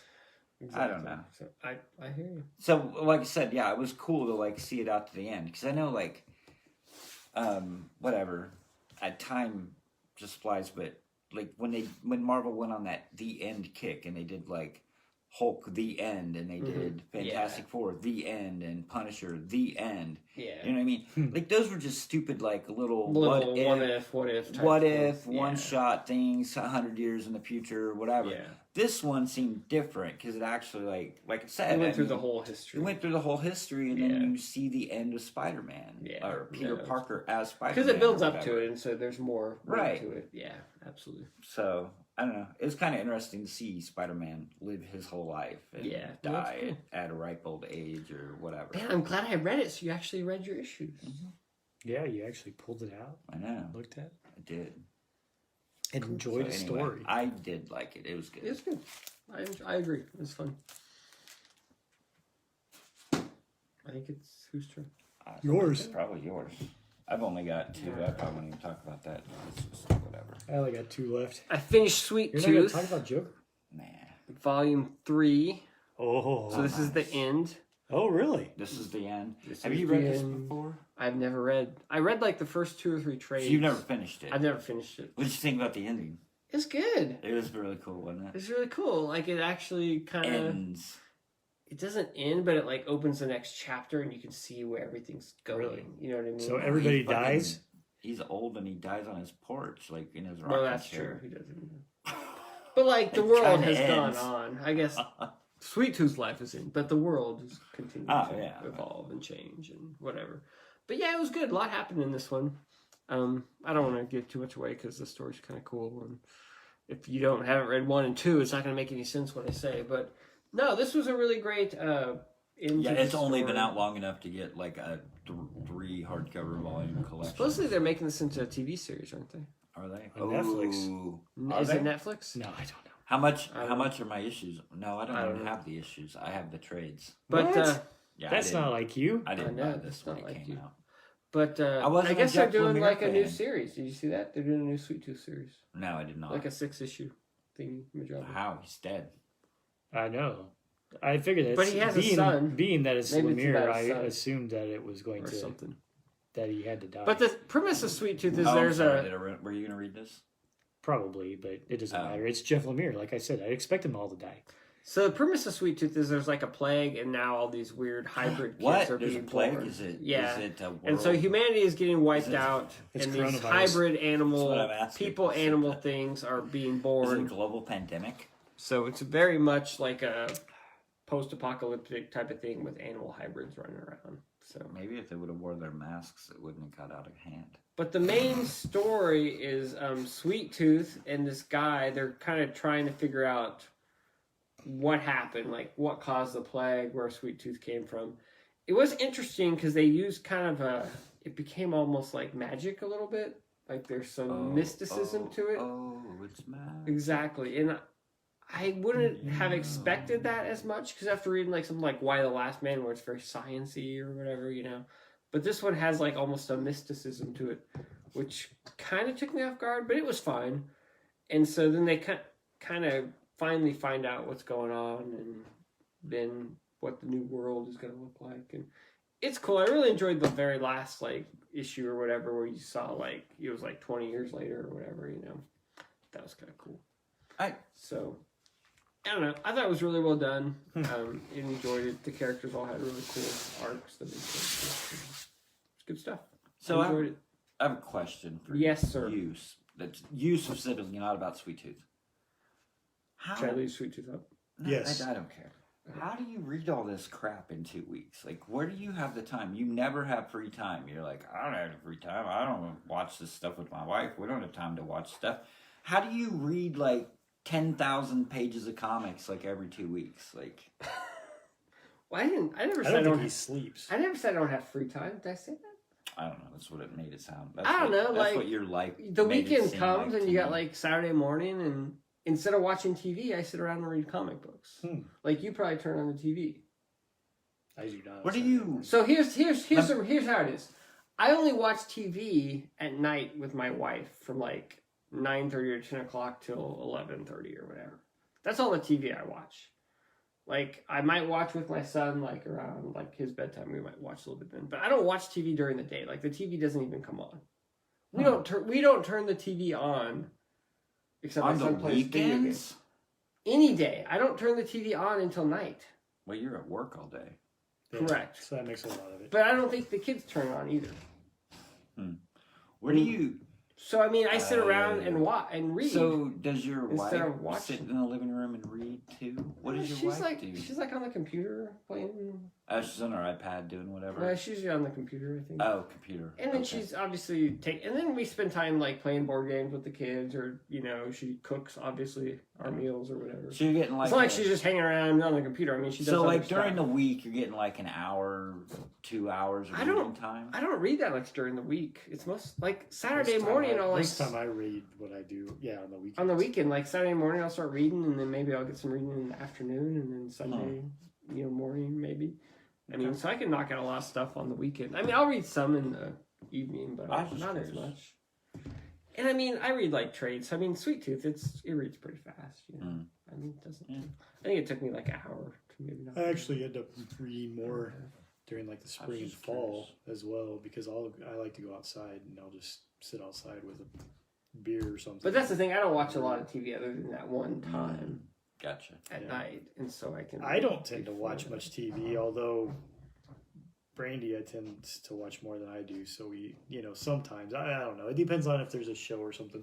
That's why it's so hard for me to watch these seasons of things, and stream multiple stuff, because I just don't. I much prefer something where I can spend, to your point, 2 hours. Boom, watched it, knocked it out. Okay, now I don't have to watch TV again for another week if I don't want to. But if I get into these series that are whatever, I feel it depends, especially if I get involved into it, then it's like, oh shit, I gotta tie up then hours of my day now of watching something on TV.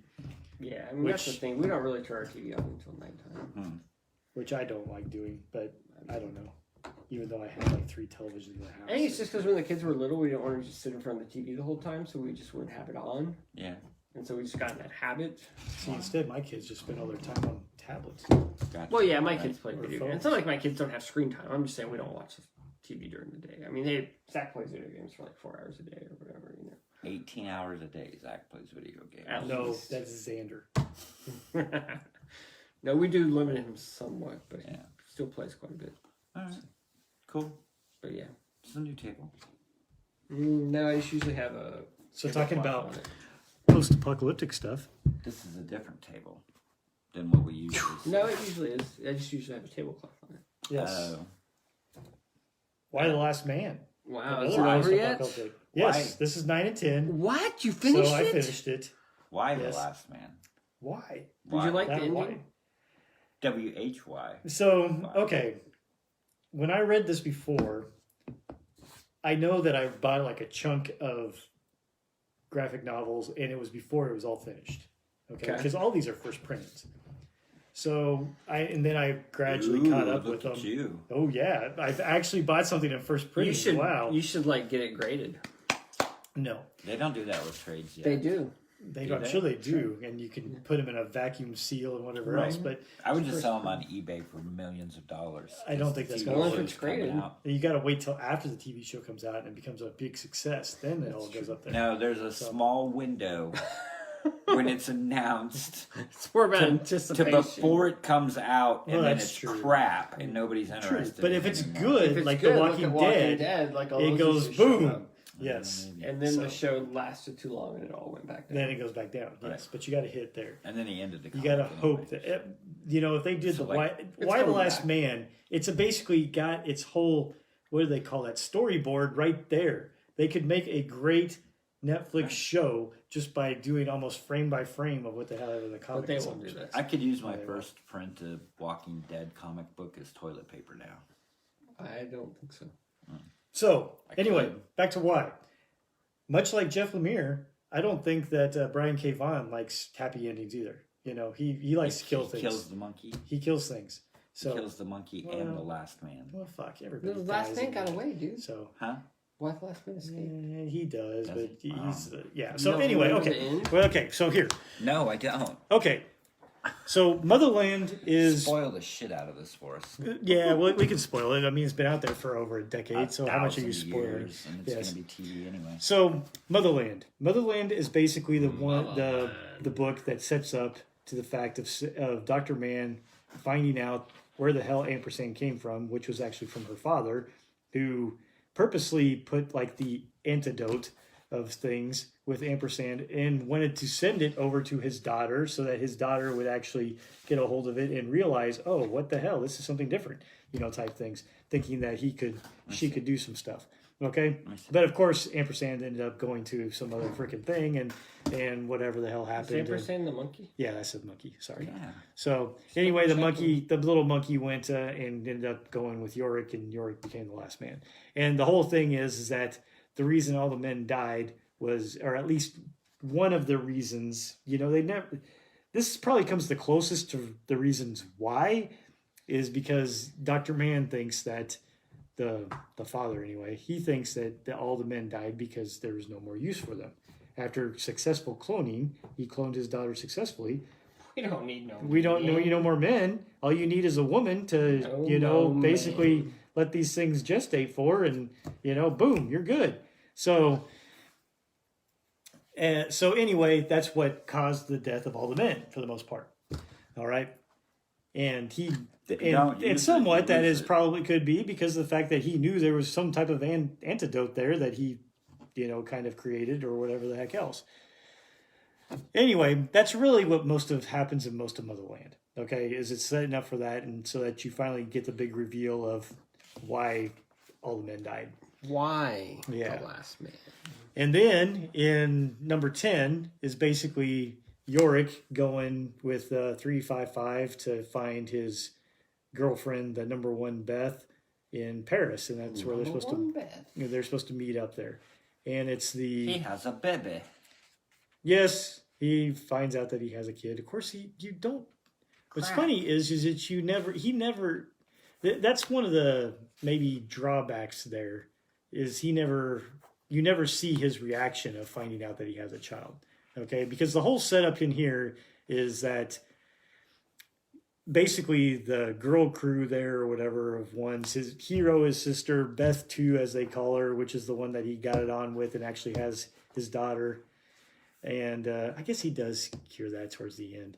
But then who else is it? The Russian chick and then the cosmonaut that had the boy. Basically, they're running around Paris as well, trying to find Yorick and his Beth. I should reread this. But there's a lot of stuff going on in there. The problem is that towards the end, it's one of the things that Brian K. Vaughan does so well throughout this whole thing is he builds up these characters, and he does it really good, of Yorick and 355 and Dr. Mann, and even his sister Hero and these other ones. I mean, there's a lot of humor throughout everything. It's almost a natural dialogue that's happening a lot of times, and things. And at the end of this, spoiler reveal, Yorick realizes after getting back with his number one Beth there that he's actually in love with 355, and then goes to her, finds her, and of course our damn Israeli freaking military chick ends up killing 355 when they finally are getting there. Yes. What was that? And so a bit of a letdown. And so 355 dies in basically Yorick's arms, and Yorick beats the shit out of the Israeli and doesn't kill her, and they don't really go back to what happens to her. But then Yorick is basically heartbroken, and that's kind of where it ends. And then I say it ends. Then it jumps 60 years later after that point, and they show, and what, at that point in time, he's got to be pushing 90, 90. Type thing. And, they show what's kind of going on there and how the women have succeeded, in kind of rebuilding society, although they seem to still have issues cloning men because of the Y chromosome. But, they're successful in cloning women. Society's going on, whatever the hell else. And it just wraps up, with some of these little flashbacks, of different things that happened in that 60 years. Basically, Hero is now in a relationship with his Beth that he was originally, on this whole trek for. And, Dr. Mann passes away. You wouldn't know her. She lives in Canada. Beth. My girlfriend. There you go. But anyway, all that type of stuff. It wraps up, fairly nice. At least they have what? Weird Science. No, Great Outdoors. Great Outdoors. I think maybe. I don't think so. No, maybe it is Weird Science. Yeah, it probably is. It's in all the 80 movies. Beth. No, you would just know. It's my girlfriend. You wouldn't Canada. know her. She lives in Canada. But yeah, Breakfast Club. Breakfast Club. Oh, is it? Maybe. But Why the Last Man is still very good. I mean, the problem is that the ending. Did he have to make it? A downer. Yeah. Did it have to be that type of thing? It's still good. It's still solid. You can a lot of times, especially reading it all back through here, one right after another. 2012. You could kind of see that it was leading up to that anyway. In some ways, because so many of the people that Yorick got close to got killed in one way or another. So I don't know. It's really good because of the fact that in a lot of cases, I tend to be a person in which if the journey to get me to an ending is really good, I'm very forgiving of whatever the hell ending they give me. But, and that's the case of this one. The journey getting to that end is so great and so enjoyable. If the ending doesn't quite stick it, it's still their decision on where they were going. And I had so much fun getting to that point that I don't hold it against them. Art imitates life, and life's not always happy. Well, that's very true. 2020. It's just more the case, though. I think what really kind of rubs salt in the wound is the fact that in this case, after 355 dies and it does that jump for 60 years, you find that Yorick never really recovered from that. And I guess maybe that's part of the thing is that you don't recover from some things, as well. And, I think maybe that's just even a little disappointing of a, to your point, a downer, because it's like Yorick was so upbeat, and just, always rolling with the punches and whatever the heck else. And that had such a hard effect on him, you think. But I mean, then again, you don't know everything that happened in that 60 years either, right. Type stuff and what happened in there. That whole jump takes away of a lot of stuff. Obviously, you need to have some type of epilogue to show where it was. Did you need to go that far? I don't know. I think you need to read it again, because when Drew read Paper Girls, he hated the ending, but then when he read it all together, he liked it. I'm not saying that I hated the ending. It's just that the ending is, for a book that was trying to show a lot of hope, and things of this nature throughout it, and it was that good.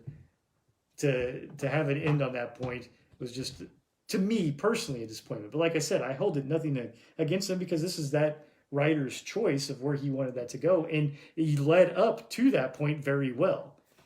Maybe that was the point. He was trying to lead you down the road for hope, and then just yank it out the yank the carpet right underneath with all the dishes on it. It was like, Could be. You still need to read it though, or don't you have the hardbacks or whatever? The hardcovers. Read it all and see what you think. But you already know the whole ending. Yeah. I've read it before. Scott just spoiled the whole thing. I spoiled the whole thing, but he's read it before. The last 10 Heck, he's the reason why I bought the before. damn thing. I don't know about that. I I read Transmat Book 3. Yeah, so you should let me know when you're reading that so I could read along with you. Is this good? I don't know that it is. No? It's alright. A lot of it's just... I don't know. I hope it's good because I've got A lot of three the absolutes issues- that I haven't read yet. A lot of it's just Warren Ellis, like, Ranting. for, like, And- issues and issues. And there's apparently not I'm not any going to be s- able to flip them now because Warren Ellis had No. to go and get... There's not a lot of In story. trouble. Like, every once in a while we'll have, like, a 3-issue arc where something actually happens. But then you got, like, 8 issues of just, like, Spider Jerusalem, which is basically just Warren Ellis, I believe. I kind of wondered How many that too. girlfriends does he have in this? At least 2. And he sleeps with more. Yeah. Well, see, we should have seen it coming. We should. How But did we not know it's 20 just him years ranting ago? about, like, just life and philosophy and death and why existence. And it's like, I don't know, man. It just seems like a lot. But right as you're like, oh my god, it's just more ranting. Then they'll have like a 3-issue arc where like Something happens. where like the story They're actually going progresses. somewhere. Where it And it's seems really like they're funny, going, and, yeah, it's things good, are just and cool, Things move, and you're yeah. like, oh, this is pretty good. And the then dialogue more and the ranting. banter is just going back and forth. And And then you have like all issues, a whole issue where it's just like his column, like, and you're just like sitting there Reading the column. reading his column over like pictures. look at all those words. Did you see that one block? I mean, that thing was like huge. And it's not so much the words. I mean, the words are okay, but it's just Sometimes comic it's just books, ranting. Have So- words.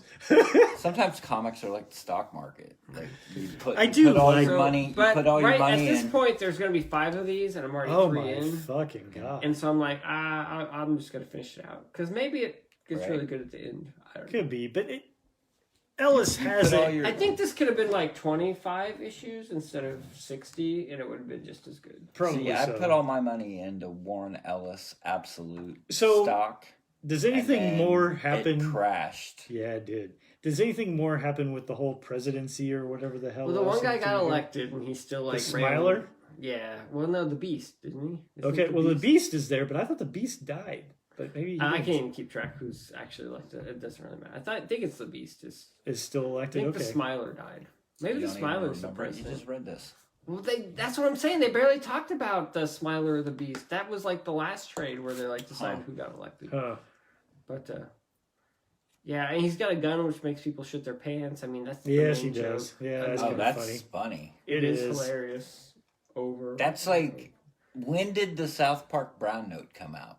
I don't know, Because that's the same thing. but it's okay and it's, It's well kinda- done. you know what I'm The talking art's about? really good. Mhm. No? But sometimes I feel like it's just ranting. There was like a South Park episode where Nobody watches South Park anymore. this was years ago, Nobody even remembers it. But I don't remember things. but it was. Didn't we just have this conversation? I think it was in South But yeah, Park.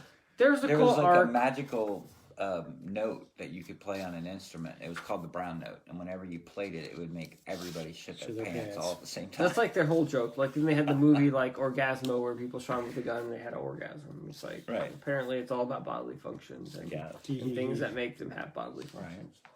Right. And now So- they're like multi. Anyway, Transmet is okay. It's just as much It as tends to have good dialogue, though, right? yeah, it Overall? does. As much as this series like got accolades, I just expected when I finally sat down and read it, I expected a little more.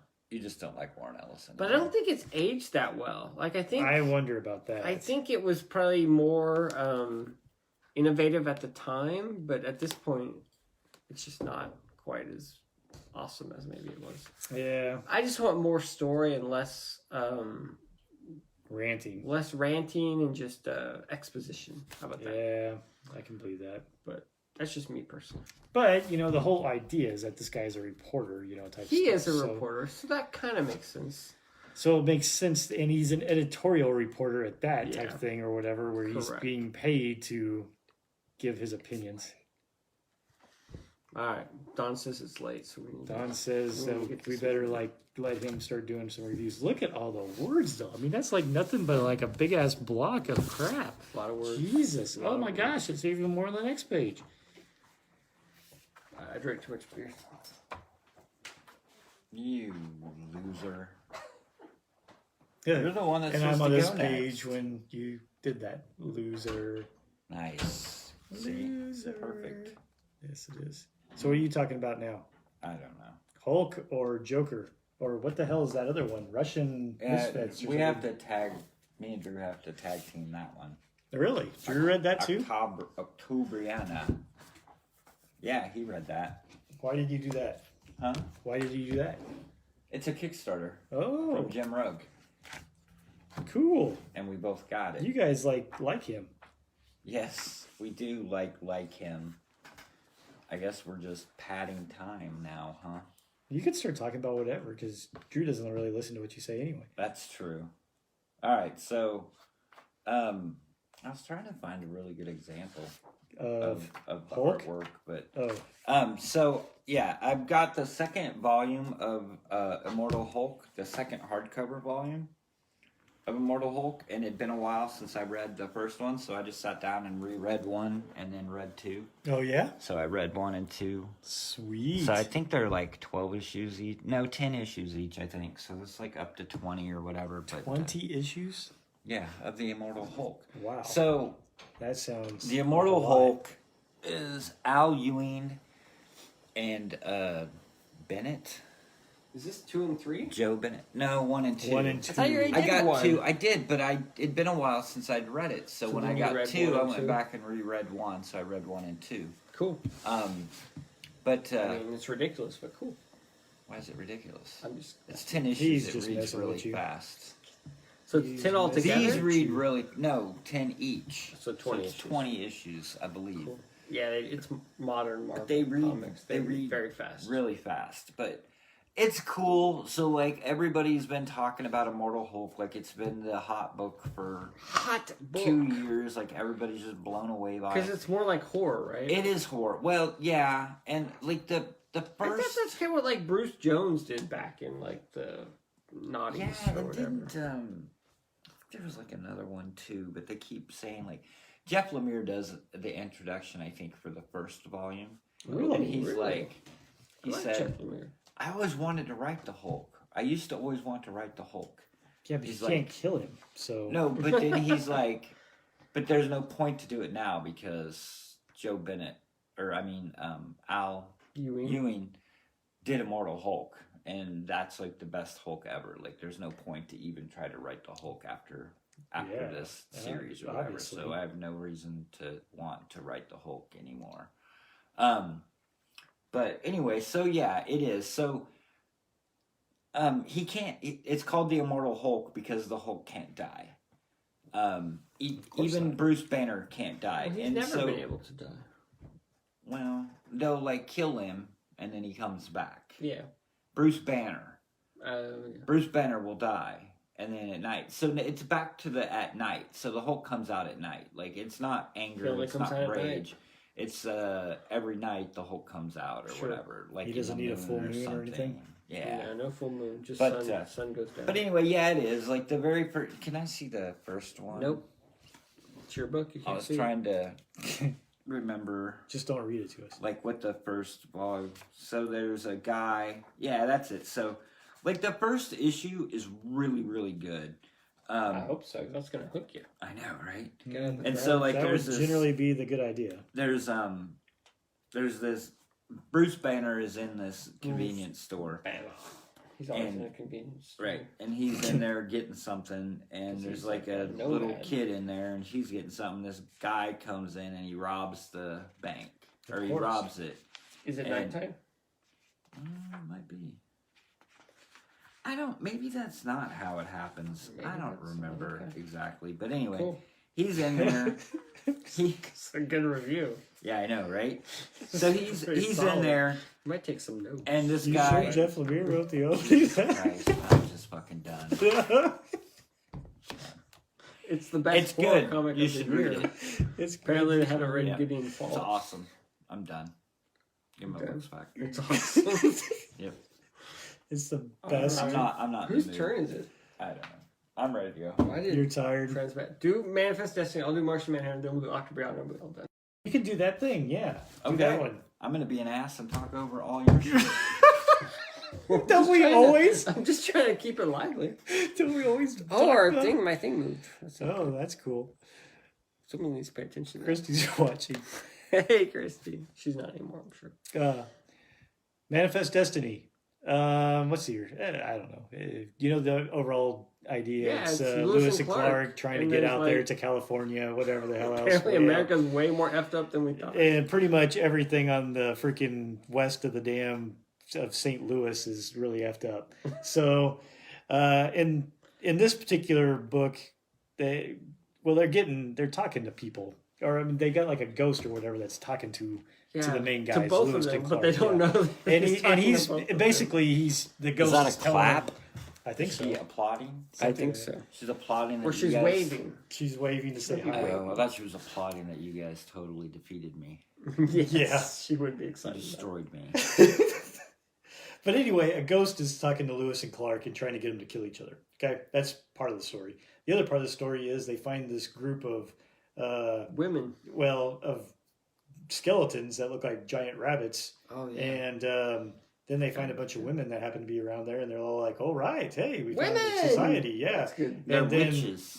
Well, and then it turns out that they turn into rabbits at night. So giant rabbits at that. And they try and eat you. That are carnivorous. So yeah. They're not herbivorous. They're carnivorous. They're not right. herbivores. They're not herbivores. They That would be cannibal. herbivorous. So there you If go. it's carnivorous and it's They only eat meat. carnivore, They and eat if you're a meat. herbivore, Plants. what? They're not an omnivore. They're not a herbivore. They're a carnivore. Right. Okay. I said they're not herbivorous. Correct. And Scott said, no, they're not. Right. There's- But you acted like that wasn't a word. No. Because then you said herbivore. Never heard it said as like herbivorous. But I'm sure it Herbivorous? is a word because carnivorous is a word. Right? So it would That's all follow that good. herbivorous is a word. I've just never heard it used that way. They're not herbivores. They're carnivorous. Did you find it interesting though that they they did this before, but there's What like issue numbers is this? there's a whole chunk there after they meet the rabbits in which they're just like, yeah, a bunch of other shit happened, and they're like losing people, stuff. It's like, oh yeah, we found this flying snake thing, we found this, and more people are dying. But then the big kicker at the end is the fact that the two guys, Lewis and Clark, were both keeping diaries, and because I can't remember which one of them convinces the other one to start writing a diary, and then they start looking at each other's and finding out that they're both seeing the same ghost, and that the ghost is telling them to kill each other, and so they can basically confront and go, dude, we know what your deal is, quit it, and stuff. And they're like, he's like, oh well, whatever. Well, the big jig kick is up. Yeah, the jig is up, but the big kick at the end is he's like, did you think you two were the only two that could see me? So he's actually talking to somebody else on the boat, and the damn boat explodes, and that's how everything ends at this one. I was wondering. So I have two points. So I was just wondering if, like, at the end, the ghost they pull the mask off, and he's like, I would have gotten away with it if it wasn't for you meddling kids. And then the other one is, they should have, like, this would have been perfect, because this is probably, like, what, 40, 50 issues? 37 to 42. Okay, 42 issues. Is the rabbit part at the end, or is that in the beginning? It's in the middle. It's in the middle? Yeah. See, they could have gone with they could have built this whole series up and got to the rabbit part and pulled just did a Holy Grail joke. Oh, that is Did true. they do that? Did they do didn't like, know Holy Grail. No, where's the big monster? Is it behind the rabbit? Yeah. And be like, no, it is the rabbit. No, they didn't do that. No, they didn't do Damn that. it. See, And they it turns wasted, out that Sacagawea is a horrible mother. they wasted 40 issues of comics. but is that much of a surprise? Not really. Yeah, not with the way that they were storytelling in Well, this she's one. an Indian, right? Yeah. She is. Yeah. I'm still not entirely sure what's up with the kid though. So I don't know. I thought this issue, like the last one of the ones, I thought kind of dragged. I thought this one moved pretty well. Oh, Like, yeah. it was good. Like I Yeah. enjoyed it. I would felt like agree. it was I back. was a little worried about that as well because I think you're right. There Somewhere was in one there a couple trades back, or maybe the Yeah. last trade was kind of. is like, especially with that whole stuck in the winter, type Yeah, that things was the and one that stuff. was bad. It just And- wasn't great. I'm pretty sure I have these issues somewhere. And Oh, I'm you're still pretty buying this? sure, Yeah, I'm pretty That's sure cool. that I haven't read them. Or if I did read Is them, that anything I've new? totally forgotten it. Yeah, I'm sure you have. Because I don't remember big Giant rabbits. carnivorous rabbits. Yeah. And they have sex with him, too. Yeah. Oh, no, see, I don't remember that. Well, they start having sex with the women, and while they're having sex with them, they turn into giant carnivorous rabbits. Yeah, wow. So that is kind of disturbing. It is. That's like, what do you call that? Bestiality. It is, yes. So they should. But they've been wandering the forest for like months and years, and so they're pretty much happy for Who writes any that? kind of sex at all. That would be Chris Dingus. I need to send an email to Dingus and chastise him for not pulling the Monty Python and the Holy Grail joke. You should definitely do There that. you go. I think he's on Twitter. How far does this go? I mean, is it still going? I think so. It's They're very gonna go- slow. they're Like gonna they go take to these long 1,000. breaks. Do they? I don't know. I feel like the book isn't selling that well, so I'm thinking they got to wrap it up soon. No, that's what I'm thinking. I thought that when after the last one that this thing was going to But be it wrapping doesn't up seem like pretty it's soon. coming anywhere near to a But conclusion. I sure felt like it was to this point. I thought it would be I'm more always than curious. 40 damn issues. I'm always curious, like Chris Dingus. I'm like, I don't know of him doing anything else, right? So I looked him up. He actually writes for TV. He wrote the Doom Patrol show. Oh, yeah, that's okay. a great success. Well, I think it actually Didn't lots of DC people like like it. cancel it or whatever? No, I think it's on HBO It's on Max. season 2. It is, Something. And I think people really like it. but I think they canceled it. No, I think it's They still. canceled everything. Okay, I don't know. I don't know. Anyway, cool. Anyway, cool. It's a cool story. Hey, you know what else? So, like, I read or I watched. I'm gonna go way back because I forgot. Sci-Fi did a like a documentary / special of I'm gonna borrow this. Todd McFarlane. Did you know Oh, about that? really? Yeah, I did. Yeah, Have I you watched didn't. it? I haven't watched it. Oh, it's pretty good. Is it? It's interesting, I yeah. don't know how many times I can see Todd McFarlane interviewed. Right, or- but this one's different because he this seems is. like he always says the same shit. But this one's different. I'm a because- hustler. That's how I can not go to the bathroom all day. That's why I'm successful. There's a little bit of it, but this is specifically like the road to 300. Yeah. So it's pretty much like his process of like Getting other people to getting make issue comments. number 300 of his comic. Yeah. And so it's like, it's that, but it does go back to people that just stumbled onto sci-fi and have no idea who the fuck Spawn or McFarlane is, because it goes all the way back to like the beginning and like his stuff with Marvel. But it's really good. It's Cool. it's good. I You would should be watch interested it. to watch it. I just felt like I just saw that Todd McFarlane interview with. Right. with It's nothing Kayfabe. like that. Okay, cool. I'll check it out. I want to borrow this All right. because I So did not buy this. this is Martian What? Manhunter Is Identity. there something wrong with you? It's written by Steve Orlando and drawn by Riley Rossmo. I had very high expectations because I felt like this was another 12-issue series Right. similar to Mr. Miracle. Mr. Miracle. So I was like, oh, this is going to be cool. You know, it's going to be like, I don't know. It You didn't wasn't- like it? I liked it. I didn't love it. Like, maybe I had the expectations too high. Let me flip through it. So basically, the idea is it's kind of like a Martian Manhunter kind of year one origin story. Right. So it goes back to like when he was on actually Mars and what he did. He was like a cop, but he was a dirty cop. And they get into that quite a bit. Ooh. And then he somehow got to Earth, and now on Earth he's taken the role of a cop who died, and he's got a partner, and it kind of, and somehow one of the creatures from Mars that got banished is now on Earth and is like doing all these bad things. So as a cop on Earth, he has to fight against that, and so it's kind of like it's one case on Earth that has ties back to Mars, but at the same time they're flashing back and telling you kind of what happened on Mars and okay, how he that came makes here. sense. So it's kind of like an origin story slash. Get your ass to Mars. Yeah, and it's like an origin story slash first kind of mission type of thing. But it's cool. I mean, it's okay. I really like the Riley Rossmo art because I like Riley Rossmo. But it just felt like maybe it was dragged out a little bit. And it didn't grab me like I was hoping. Right. And it didn't feel like it was that. I really, other than reading like Grant Morrison JLA, I don't have very much exposure to Martian Manhunter. Now, see, this is a deal. This is like $25 for 12 Yeah, issues. It's not bad. Ooh. So, I mean, Heck yeah. but I mean, it was decent. I would give it a solid 3 out of 5 stars. Yeah. It just wasn't like blow me away. You know, it's like my one. Of It my- wasn't Mr. Miracle. It wasn't Mr. Miracle. Mr. Miracle did a lot of cool, innovative. I felt it was unique. It had a fresh voice. This just felt not so much like that. It looks like they reprinted his first appearance. They did do that as well, but Really? at no point does he actually look like Martian Manhunter. He just looks like a dude. All John Jones. right, never mind. I don't want to borrow it. Man, What? really, I feel kind of bad because I like I brought you down. And Yeah. you don't wanna You do were it. so excited for You that. were I excited. like Now- Riley Rossmo. I'm Yeah. not a Martian Manhunter guy. That's why I didn't buy it. I was on the fence because I'm like, well, it's Riley Rossmo. You might read it and think it's the awesomest thing ever. Yeah, and then you'd look at me like I'm an idiot. No, I'd I'd be this interested. was terrible, and It's I can't it's believe not Don liked terrible. it. It's very solid. It's just I think I had too high expectations because of Mr. I don't Miracle. know. I think you're It's maybe a- hit the nail on It's a that. lose-lose for me because I gotta waste.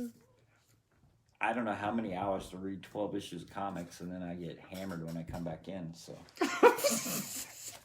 did you get the little thingy? I got the little thingy. Yeah. Did So you- this is Octobriana, 1976, but it says mystery there, so I don't know, man. Okay, it's Or actually Mitsuri.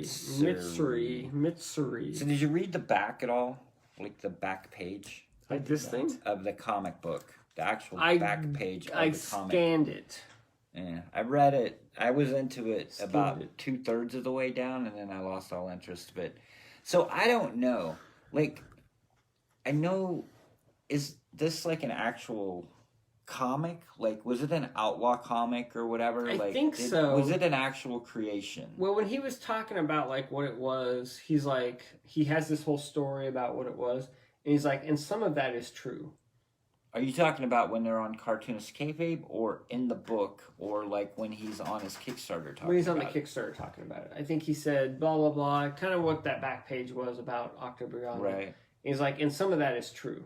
Okay. So I think he's taken. I think Octobriana was a real thing, Mm-hmm. and there was something to it, but I don't think it's totally what he's saying it is. I think there's some like Andy Kaufman type stuff going on there. Oh, you mean there wasn't really like some Russian chick who like jumped on a train and like grabbed a cannon on a tank and like Pretty blew sure out a that did helicopter? happen.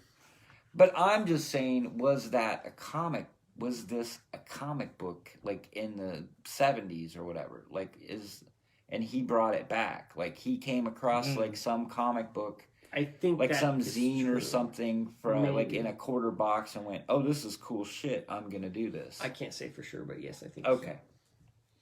Anyway, I thought that had something to do with the Mitsuri or whatever. I or think it's so. part of the Well, whatever. something to do with like Russian. Like, don't they have weird like Yeah. words like that? Uh-huh. Cool. So, it's cool. Yeah, I it's liked cool. it. The Did you art's read it with a cool. black light? No. I didn't either. Where do you get a black light? Bought one on Amazon. Spencer's? Do they still have Spencer's at the mall? I think they do. I think have they do. Spencer's at the Do mall. they? They might have Do you them just also. is it just a bulb and you put it in a regular lamp or whatever? I have a bulb, black light bulb. I think you have to have a special bulb. Right, it's just the bulb. But though. yeah, there is a Yeah, I bulb. think Like I could you put can get the it, like, bulb in the better the ones are like and that. it would work. Yeah, I think so. Yeah, I've got So you one. have a black light bulb? I do have a black light. Yeah, bulb. You should bring it next podcast Gotta and let me borrow it. find it. But yeah, it was fun. It was like it felt very Jim Ruggish. I mean, it's just kind of the crazy action and kind of cool like layouts and just explosions and double page spreads and then neat, cool stuff happening. So, it was Yeah, good. no, it's cool. So I really thought this Kickstarter ran really well. Like it was fast. Like I backed it and within like 2 months I had the book. right, So that was kind of cool. yeah, no, that is cool. But here's and I'm torn to even bring it up on the pod. Not like Jim Rugg listens to our podcast, He does not or I listen will to get our back to podcast. it or anything. But so like, it seems like you either I don't even know how to word this. So like, I'm a little irritated because he printed extra copies, which is fine, and he's gonna sell them because he said it in the Kickstarter. Kickstarter That he was gonna gonna solicit it through overprint Diamond. and solicit it. Yeah. So it's $10. Yeah. That's the cover price on the book. For the diamond one? Well, there's an Oh, actual yeah, $10, cover price yeah. on the book. Okay, so yeah, when he $10. goes to conventions, he's going to sell it for $10. $10 Yes. for that thing? Mm-hmm. Yeah. Well, I paid $25 for it. Which that includes shipping. though, Shipping. I paid $20 for the book, and then I paid $5 Correct. to have Yeah. it shipped. How many the pages Kickstarter. is it? It's just a regular normal comic book. size comic book. Okay. But it's blacklight. It's the first ever fluorescent blacklight comic book, whatever. Like, that's the Correct. draw. But what I'm saying is, it's almost like, and I want to support Jim Rugg, and I think it's a cool idea, Correct. But then it's like you almost feel like you've been penalized because now I can just order it out of fucking Diamond and pay $10 yeah, so and get a discount off of it. I felt like he was upfront about that. Like, no, he's he was. He's like, I'm going to solicit through Diamond, and it's probably going to be cheaper, but I don't know if he said that, but I assumed it was going to be. And so if you want to Kickstart it and support him, that's cool. If you don't... If you don't, then yeah, just get it through Diamond. Fluorescent or whatever. It's like the first fluorescent comic ever created. Okay. So, I mean, that's the gag. Like, that's the hook. That's the shtick. Yeah. Like, it's like the most beautiful comic ever created because it's colorful or whatever, you know. Like, that's the book itself. And the other thing through the Kickstarter is you could get like the black and white version and the classic or the retro color version. And I like that. That's almost like his 3D, like he does his 3D. But to like, your I'd point, like to get like a black light and 3D glasses, and then like my head would explode. Like you're that. backing it through Kickstarter to help him make this thing, right? And then he selling it cheaper through Diamond. But I've seen some other things like which that. Is like too. a board game. You could back like a CMON game, but then buy it through Miniature Market at a discount. Right? Very true, but you won't get the CMON exclusives. gives me freaking 10 pounds extra of plastic to go with it. That but I don't he get said with. up front that I'm going to sell this through Diamond. Yeah, I mean, does he at least sign the thing for you or something? It wasn't even signed. I don't think it was signed. It has this cool like plate though. Yeah, and there's a plate. Thank you for supporting me. And there's some digital stuff. And there's a bunch of digital stuff he gave you. Like I got the black and white version and the retro color version. Okay. But well, I guess don't that's know. I mean, hopefully add-ons that you don't get this cool book plate.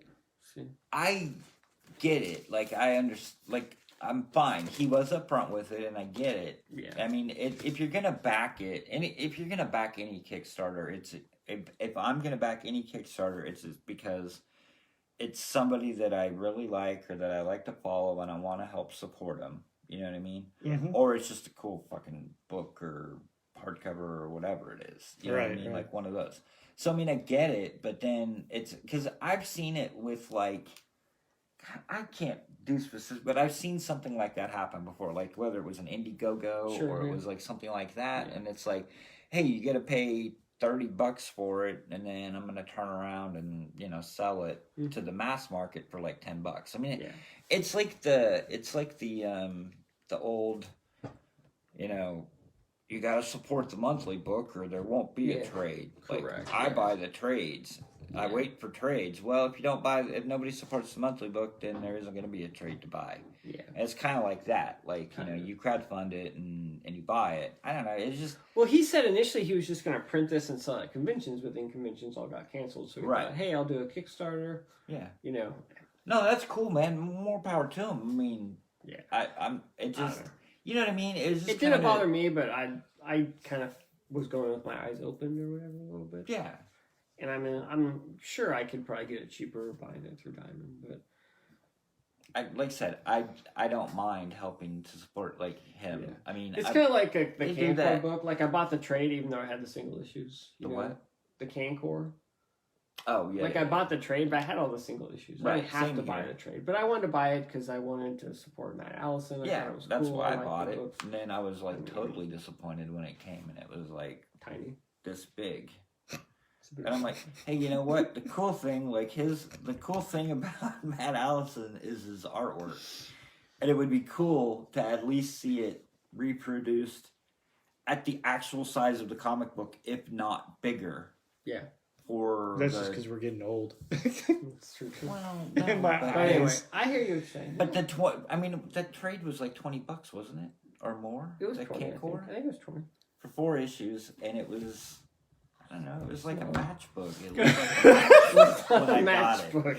I was like slightly smaller than a comic. Holy shit! But anyway, did this come out of a Cracker Jack box? That's the thing. Kickstarter is like if you just want to. Nobody support knows it. what you're not getting about. Oh, I know. For comic books, you're not getting a bargain on Kickstarter. For board games, it's a different thing. You get a bargain. One, Scott, nobody listens to our podcast, and two. Anybody that did listen to our podcast would have no idea who Matt Allison is or what Cancor was. So Kickstarter is doing a new thing. Scott Snyder and Tony Daniel. Did you see they have a Kickstarter? No. They have a new Image book coming out. It's going to come out next year, let's say. So they're doing a Kickstarter, and it's basically, they're doing a softcover, hardcover, and it's a process book. So one page is a script, the other page is the page of artwork in black and white, not colored. The book will eventually be colored. And they're doing that, and I think it's up to like 100 and some thousand or whatever. Of course. Why wouldn't it? And if he really wanted to sell it, and the hardcover is limited to Capullo like do it. 5,000 copies or something. Right. But they haven't even got close to that. But some of the copies come with like a Tony Daniels sketch if you pay extra. Or whatever. See, I don't know. I mean, that's what I'm used to with some of the Kickstarters, even the board game ones. I mean, I've paid my fair share of game ones where I know it's going to be cheaper when it gets to the retail type stuff. But generally, they throw you some trinket of, oh, my name got in the dang instruction booklet, or they signed something, or they gave you some little coin-like type thing. It says you got the Kickstarter thing. They embossed the cover with something, and it's even then, the other ones that are getting it, well, I maybe paid, say, full price of like $40. Even then the retail outlets or whatever are selling it for, or the online type stuff are selling it for like 20% off. So, you're saying, okay, it's still like 32, okay, I paid $8 extra and I get some little, you're right. Maybe it's not a whole pile of stuff, but there seems to be something there a little bit to personalize maybe the fact that I did help you back this thing. Correct. This holy crap, it sounds like it's twice as damn much as what the heck the thing is. Little note. And there was a lot of so hopefully, but it does sound like you did get that a little bit more to help personalize the fact that there's a lot of add-ons. Like you could get all sorts of posters and different versions of the book that you couldn't get. I'm just not into posters or print. That's why I didn't buy any of them. Yeah. But no, what I'm saying is, I mean, I get it. The whole point of it was why I backed it was because it was a cool comic. It was Jim Rugg, and I'm like, hey, I want to help him out. Like I want to make this successful. So it's fine. And then for it to come out to Diamond and basically be over 50% off, it'll probably be cheaper. I did think it was kind of expensive for the book. I didn't understand why the book was $20. Like, why couldn't the book have been $10? Right. Well, but then people are going to squawk that it's $5 to ship it, I guess. I don't know. Yeah. But anyway, back to that Scott Snyder one. Oh, yeah. So they're still putting out the regular comic, and it's going to be in color, like coming out in December or January or whatever, And he's totally upfront about that. He's like, we're going to put this comic out through Image, whatever, whenever. This is just a thing. And it's like, it's to raise some of the, we're going to use the money to print the book, and anything over that, we're going to use it to pay like the production team. He's like, I'm not taking any of the money. Like Scott Snyder's not going to pay himself anything out of the Kickstarter. He's just going to pay for like Tony Daniel and them to like produce the book and the colorist and the letter and all that jazz. Okay. And people are buying it. I don't know. That blows my mind that. But I was like going to do it, but then I'm like, oh, but it's not even in color. He's like, and Scott Snyder's like, well, I'm really into process, so if other people are into process, this is cool. You can see the process or whatever, Yeah, if they wanted to make like $500,000 on Kickstarter, he should have done it with Greg Capullo and called it like metallic flying death rodent. Right, because then people would buy. But I guess Scott Snyder's going to have this clown dude that laughs all the time. Throw that in there. I guess Scott Snyder's going to have his own imprint at Image. Really? And he's going to put out multiple books. So I think he's almost done with DC, and he's going to start. I'm sure he is. Creator owned. I mean, he's been beating Batman into the ground for 10 years. 10 now? years about Yeah, so it's time to move on to Image. He's built his audience apparently. He has, and that's the goal, right? You build your audience. And then you go to creator own, and then you try to see if they follow you. Is anybody going to buy his stuff if it's not Batman and Capullo doesn't draw it? Apparently they will. I bet he's got a project with Capullo going too, to be honest with you. That's probably where I'll make the money. Well, Tony Daniel's pretty big too. Well, I understand that, but what I'm saying is, and that's the other thing, like, you tell me Scott Snyder, Tony Daniel, like, they've been around forever. Yeah. They have made a decent living, if not a good living, doing comic books. Like, those dudes can't do an Image book on their own without doing a Kickstarter. He could. He just thought it'd be. He explains it. He's like, also it's a way to like connect with the fans and do different stuff. Like he has a whole spiel. Like he's like, conventions are shut down. This is a way for me to kind of interact a little more, and it's a process thing, and I miss that interaction. So it's not a cash grab, like he said. He said he's not taking any money out of it. He's just like, he just thought it would be fun to do something different. kind of get the book kind of in people's ideas, you know, kind of hype it up or whatever. Well, if he's not in for the money, then you give it away. He's got to pay for the funding. But he doesn't want to make any money necessarily off of it. In the case of Jim Rugg, Rugg, also doesn't want to put a bunch of money into it. In the case of Jim Rugg makes cool comics that I really enjoy. He does. I don't think he's ever made a lot of money on his comics. Yeah. So this Kickstarter did like $90K or something. I'm like, that's cool. Good for Jim Rugg. You know, like absolutely. I mean, and if I pay $20, it's cool. I mean, I'm not anymore, but I was doing like the Patreon for Jim Rugg. You know, I was just giving him money. Right. You know, so this is at least I'm getting something for it. I'm gonna do a GoFundMe. Okay. Where I just ask 1 million people to send me $1. Okay. And then I could be a millionaire. I mean, what's $1? I'm sure lots of people have tried that. Let me know how it goes. How much does GoFundMe take?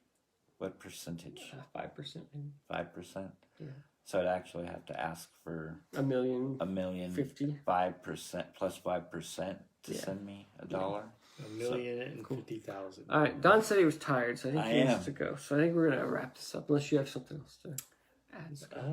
No, do I really have anything? Any for your travels? You know, any no sage advice as we? No. Okay.